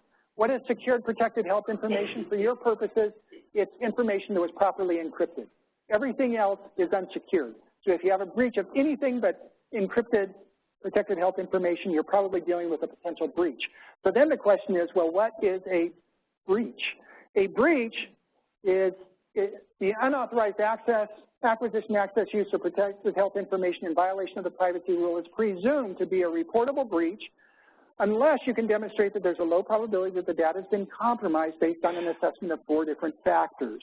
The first is the nature of the information that was disclosed. The second is to whom it was disclosed. The third is whether or not it was actually viewed or accessed. And the fourth is to the extent to which the protected health information has been mitigated. There are certain exceptions to that, but those exceptions are pretty rare. They're basically the situations where somebody in your organization looked at the wrong stuff by accident and just agrees not to look further. Okay, that's outside of the breach. For everything else, this is the standard. So you need, when you have a potential breach, this is the standard. It's presumed to be reportable unless you can demonstrate that there's a low probability based on those factors. Okay? If it is a reportable breach, you've got to notify the individual as soon as reasonably possible, but no longer than 60 days. That doesn't mean that you can wait 60 days to do the report. The government said you've got to do your investigation and report as soon as possible, but no longer than 60 days. But you got to, if you can report sooner than that, you should. And that reporting time runs from the time that it's discovered, meaning anybody in your organization except the person who committed the breach, anybody in your organization who knows about it, it's not when the privacy officer knows about it, it's when anybody in the organization knows about it, that's when the clock starts running. So you want to make sure that your people are trained to report immediately if they get a breach. In your business associate agreements, you want to make sure there's a provision that requires them to report within 5 business days or whatever it might be, reportable breaches, so that you can respond. Your notice to the individual has to be sent by mail. That's the way the government's going to continue to fund the post office. It must contain certain elements that are set forth in the rules, what your notice must contain. If the breach involves, well, anytime you notify the individual, you're going to also have to notify HHS. You've got to narc on yourself to the government. The only difference is the timing. If the breach involves fewer than 500 persons, you can wait and do the report to the government by no later than 60 days after the end of the next calendar year. So if you have the breach today, you can wait till February 28th of next year to go ahead and do the report if you want to. Okay? That's if it involves less than 500 persons. If it involves 500 or more persons, you've got to do it immediately. Okay? Same time you do the notice to the individual. You do that either way by submitting this electronic report to the government It'll go through there. For those of you who haven't done it, you probably should have done it because everybody's had breaches. But for those of you who haven't done it, you just go to this website and it has this report that you have to fill out and submit. If you have a breach involving more than 500 persons, you get added to the OCR's wall of shame, the notice of all those people who've had breaches involving more than 500 persons. If the breach involves more than 500 persons in a state, you've also got to notify local media. Just remember this, when you notify local media, don't disclose any protected health information in the course of doing that. Okay. If the business associate uncovers the breach, they've got to notify the covered entity. Just make sure that your business associate agreements require them to do it within a short time frame. All right. That's the HIPAA rules concerning a reportable breach. Remember that there's also the Idaho Identity Theft Statute that requires additional elements for reporting a breach. It's much broader than HIPAA in some ways. It applies not just to protected health information, but any computerized data. If it's data, the name in conjunction with certain types of like credit card information, PINs, social security number, if it looks like it was acquired by criminal means, then you've got to do this report to all of those persons who may be affected.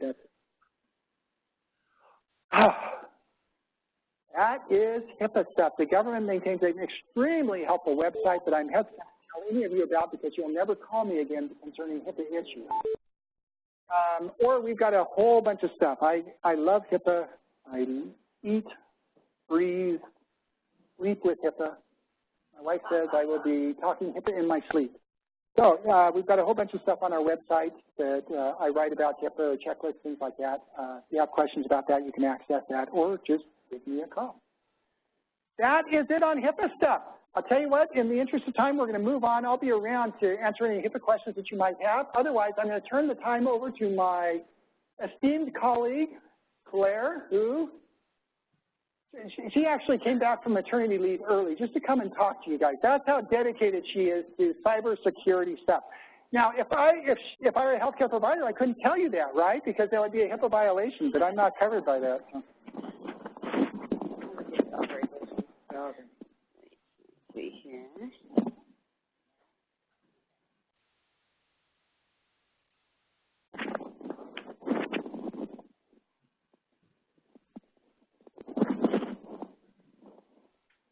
Okay, do you guys hear me well? Great. Let's see here. This way. Great. Okay, so I'm going to cover cybersecurity, a lot of the things that Kim has spoken about just in more depth. And so the general disclaimer, this is for educational purposes only. And here are the key sources that I'm looking at, just like what Kim mentioned. This is the OCR's various web pages related to the HIPAA security rule. And my agenda today is to cover security traps demonstrated by the recent OCR settlements and penalties, so that's 2017, the ones that were listed in Kim's slide. Also, OCR's guidance on mobile devices and OCR's guidance on the man-in-the-middle attack. And so moving to the recent actions. So like Kim said, most of the settlements and penalties that were incurred or reached in 2017 concern cybersecurity, and so I'm going to go over some of the highlights. And what you're going to see is that most of these deal with failure to have any or inadequate risk assessments and then risk management plans. So with Frosinus, I looked that up on YouTube, so I'm not sure if I'm actually pronouncing that correctly, but they ended up agreeing to a $3.5 million settlement, and it was over 5 incidents that occurred over 6 months that involved stolen or lost laptops, desktops, and the UBS drive. Some of them were unencrypted. And the OCR found that there were a number of HIPAA violations, and these included inadequate risk assessment, unauthorized access, failure to implement policies and procedures regarding safeguarding facilities and equipment, that the receipt and removal of hardware and electronic media containing the electronic PHI, mechanisms to encrypt and decrypt, electronic PHI, which is what we've been talking about, addressing security incidents, and then also access to workstations containing PHI. So they agreed to pay $3.5 million and also a corrective action plan. The corrective action plan is in effect for 2 years, and it requires them to complete a risk analysis, or in our world of cybersecurity, we refer to them as risk assessments, but the regulations call it a risk analysis, so you hear me saying both. Also, a risk management plan. Basically, the risk management plan is just the safeguards you put in place based on your risk analysis, and to develop policies and procedures that regularly evaluate the environmental and operational changes affecting the security of the PHI. And there's, like Kim said, there's no requirement to do your risk assessment every year, every 3 months. There's, I mean, a lot of this is a very flexible approach, but the key is knowing when you need to go back and revisit it and actually redo that risk assessment, not just do a gap analysis. Gap analysis is looking at really what are you doing and where are your failures. The risk assessment is working through your 156 questions that you find in the tool that's available on the website. And so doing that risk assessment, when thinking when it's time to update, one thing to think about is, like, are you switching any systems? Are you, what types of things are happening in your office that would require you to go back and revisit that? So if you're using the exact same systems, policies, procedures that you did last year, then it may not require you to do an update. But if you just got a new EMR system, I think I can guarantee you that it's time to redo that risk assessment. Then they're also requiring them to revise their policies and procedures on the areas that they had violations. So receipt and removal of hardware and electronic media, physical access to the systems and facilities, and then workforce training. They really needed to beef that up, and also requiring committee reports to OCR on encryption, on training, and then also annual reports. So it's a lot of work. And I was behind on the slide. So moving on to the next settlement that's of note. This is 21st Century Oncology, $2.3 million settlement, also a corrective action plan. This is a situation that involves unauthorized access to the network database through the remote desktop protocol, and a significant amount of records. So over 2.2 million records. Obviously, their settlement ended up being much lower than it could be had a penalty been imposed. And in this instance, we also saw inadequate risk assessment, insufficient security measures, and one of the key points on this situation was they were failing to regularly review records in their system activity, so the audit logs, to see if there was any suspicious logins occurring, times of day, locations, that type of thing, to kind of let you know that there's problems. And then also they had disclosed the PHI to third-party vendors about the BAA. So the BAA is one of those, like Kim said, that it's an easy thing to address, but it needs to be a current BAA, and you need to be making sure that you're covering everyone. If you're working with IT consultants and they have access to your systems that's pretty unfettered, which is probably the case, make sure you also have a BAA in place with them. So they also had a corrective action plan with much of the same things of the prior example that I gave.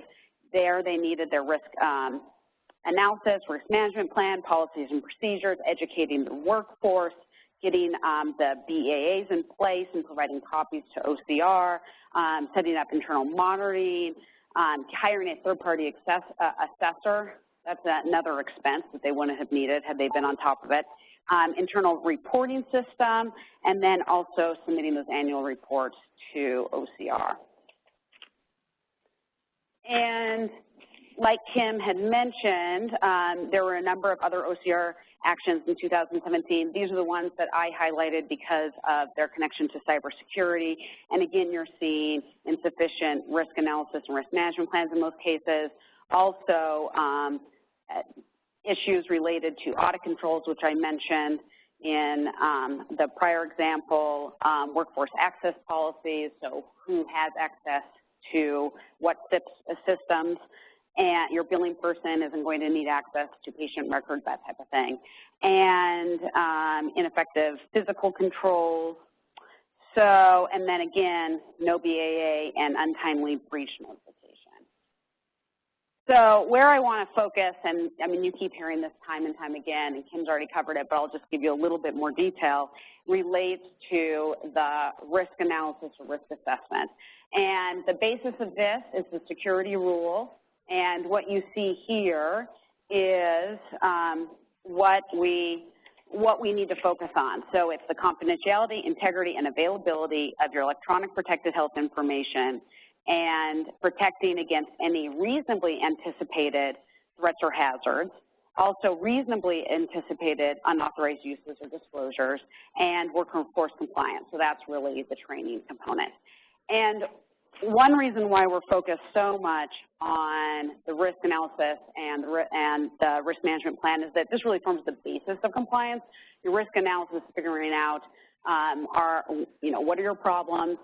The risk management plan is putting in safeguards to address those problems and what's required under HIPAA. And you're seeing that in the settlements and the penalties. You're also seeing it in the HIPAA Phase 2 audits. So last year, the audits that are mandated by the HITECH Act went into place, and with the desk audits, they were focusing on 4 things, and two of those things were the security risk analysis and the risk management, also breach notification. And so if they're focusing that on their desk audits, then I think we can expect that that's going to be the first thing they're looking at if they're questioning if you're in place.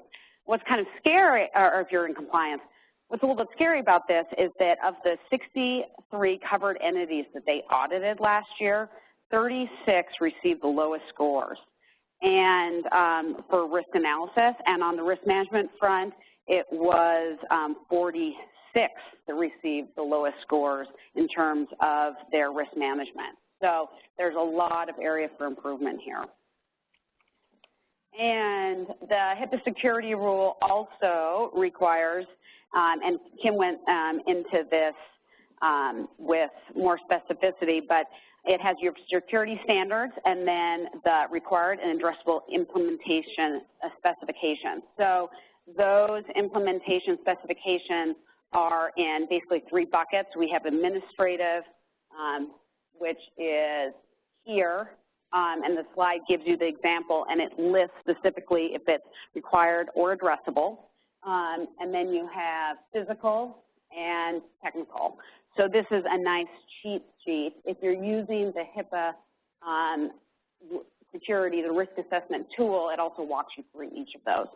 And so that it provides you with a flexible approach, and you can think about like the cost of implementation, your size, as you're working through whether or not what you're going to do with these addressable implementation specifications. However, there are a lot of these that are required, and with some of the addressable ones like encryption, it's going to be hard to come up with alternative means in a lot of instances.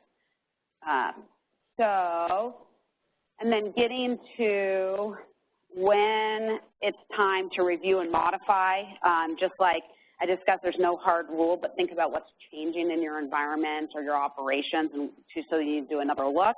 And also documentation. I mean, this is key. You can do it in electronic form, so that's one reason why this this risk assessment tool will document it as you go through it, and that's helpful. And then you need to keep it for 6 years.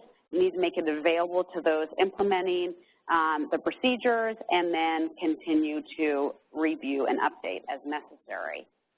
So I'll skip through these, but these provide you with a quick summary of what the implementation specifications. And so moving on to the security risk assessment tool. There's the website for it. You don't have to use this. This just is available to you. If you work with it, we're pretty confident that the OCR is going to say at least you have done your risk analysis. Whether or not it was adequate is a whole other question, but there are alternatives that you can work with. So what this tool does is it takes you through 156 questions. I'm going to give you an example, and that is specific to the regulations. And as you can see here, it asks you, it says list the standard. It's asking you, are you in compliance or not? It gives you other things to think about. It's not like a decision tree, so it's still going to require a lot of thought and time on your part. And but at least it gives you examples of safeguards, things to consider, places to document what you're doing. So if you do work your way through this, you will be doing the documentation and thinking about everything in the HIPAA security rule that is required. Another alternative for a risk assessment is to use the National Institute of Standards and Technology of the U.S. Department of Commerce approach to a risk assessment. And if you want to take this approach, or if you're working with an IT vendor that is employing this instead, this is a basic overview, but they also have a 95-page guide on conducting a risk assessment. So obviously this is a very time-intensive process. And so NIST focuses on, when it comes to vulnerabilities, what they're thinking of is flaws or weaknesses in the system, security procedures, design, implementation, or internal controls. So some of the types of things that we'll be thinking about, like in terms of these threats or vulnerabilities, for technology, bugs, misconfiguration, inherent weaknesses, people, social engineering, poor choices, and process defects, data handling. And as an example, I wanted to put up something that we've actually seen in our practice, and it was interesting to us to see reports related to it with other medical practices. And so what has been reported is that there was a Russian-speaking hacker that was offering access to 2 medical offices. The New York medical office had 15,000 patient records. The Michigan office had 11,000 patient records, and so it was just access to all of those records. And it was obtained, apparently, according to the hacker, it was through access that was the compromised virtual network computing protocol. But what was interesting about this instance, and that was noted by the technology firm that was reporting it, and also what we'd seen, is that eClinical work software was being employed with both of these. And there's been some known vulnerabilities listed for eClinical works, and I know that a lot of different our clients and medical facilities are using this software. I highlight this because this is where having your audit logs and doing your looking back at your system activity is important. If there is a compromised access to your VPN or virtual network computing or any of your remote desktop protocols, and you're starting to see activity at unusual times of day, odd locations, it may be in connection with your system being compromised. And the only way that you're going to know that is if you're going back and looking at those records. And that's how, in instances where we've worked with clients that have had breaches, that they've been able to identify these problems. So I know most of you guys are not practicing in the tech arena, but you're collaborating with the people in your tech divisions. But the things that we want to make sure that people are looking at and thinking about is what are these known vulnerabilities, and are these things that you should be looking at for or protecting against. And so here's a list of places you can get information about it. So if you're having meetings with your tech people, ask them, are you getting notifications about this? Are you checking these sites to see what's going on? The United States Computer Emergency Readiness Team, or USCERT, is one of 4 branches in the National Cybersecurity and Communications Integration Center in the Department of Homeland Security, and it offers mailing lists and feeds on current security issues, vulnerabilities, and exploits. So this is an easy place to start to get access to information about things you should be watching out for. And they also provide secure forms of reporting information. And then you can also go to CVE or NVD for other sources. And in terms of common mistakes that we want to highlight and be watching out for is failing to think about your third-party risks. So are you using the cloud? Are you using anything software as a service? Who are your business associates? What are they doing? If you have a right to audit, are you over-relying on that and not actually getting like a SOC 2 report of your vendors that are saying what they are doing to provide security? Failure to completely inventory your PHI or your systems. If you don't know it's there, you can't protect against it.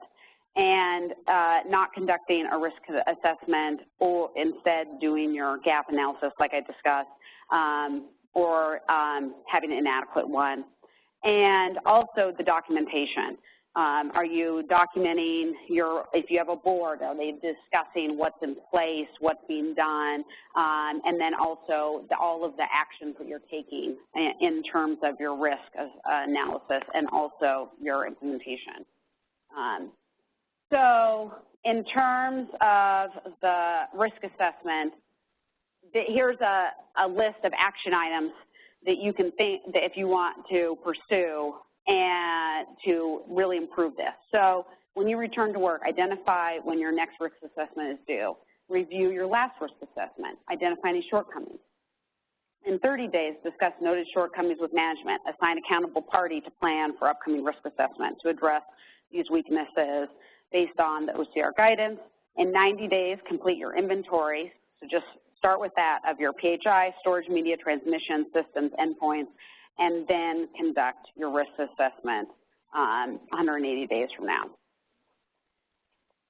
So the OCR puts out newsletters describing a lot of various guidance they have on things, also just like back to basics information.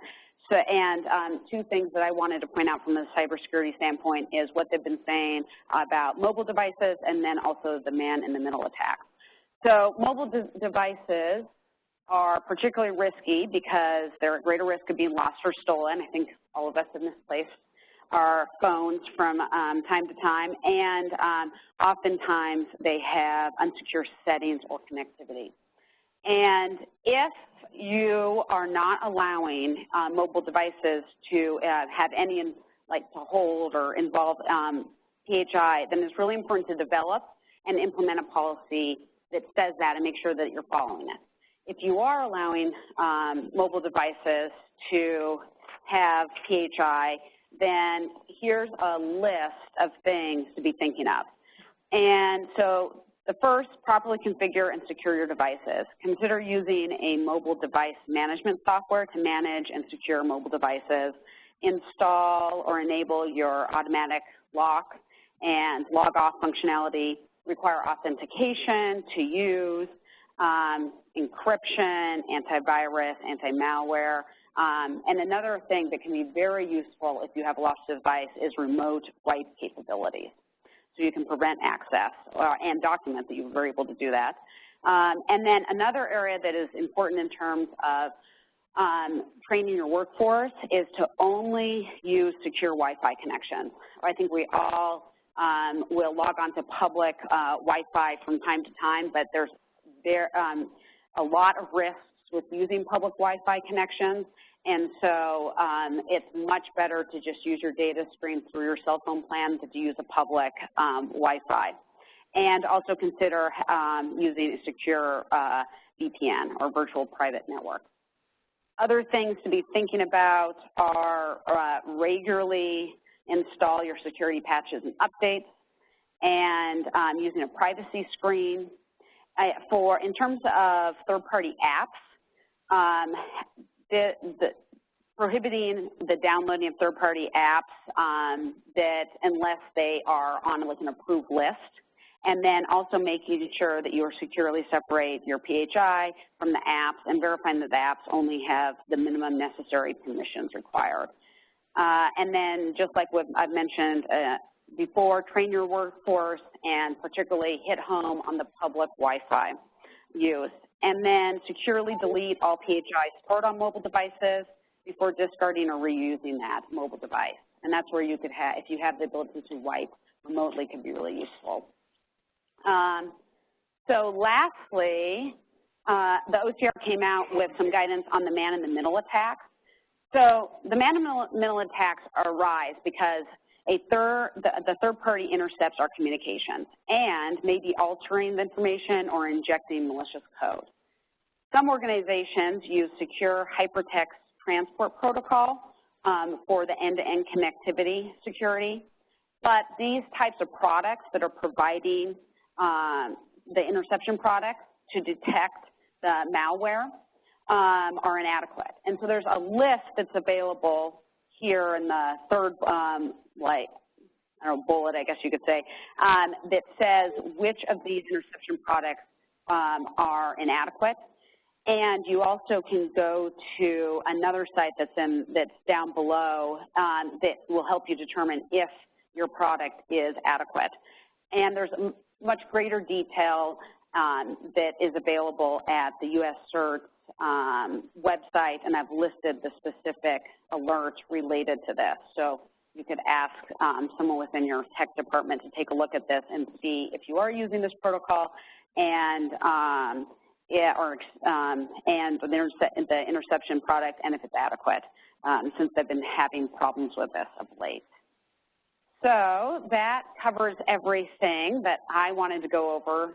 If anyone has any questions for Kim or me, since we both covered this material, we're happy to answer them. But we also can get off early. Looks like we're good. Well, thank you very much. Thank you very much for coming, and have a good rest of your day. Happy Friday.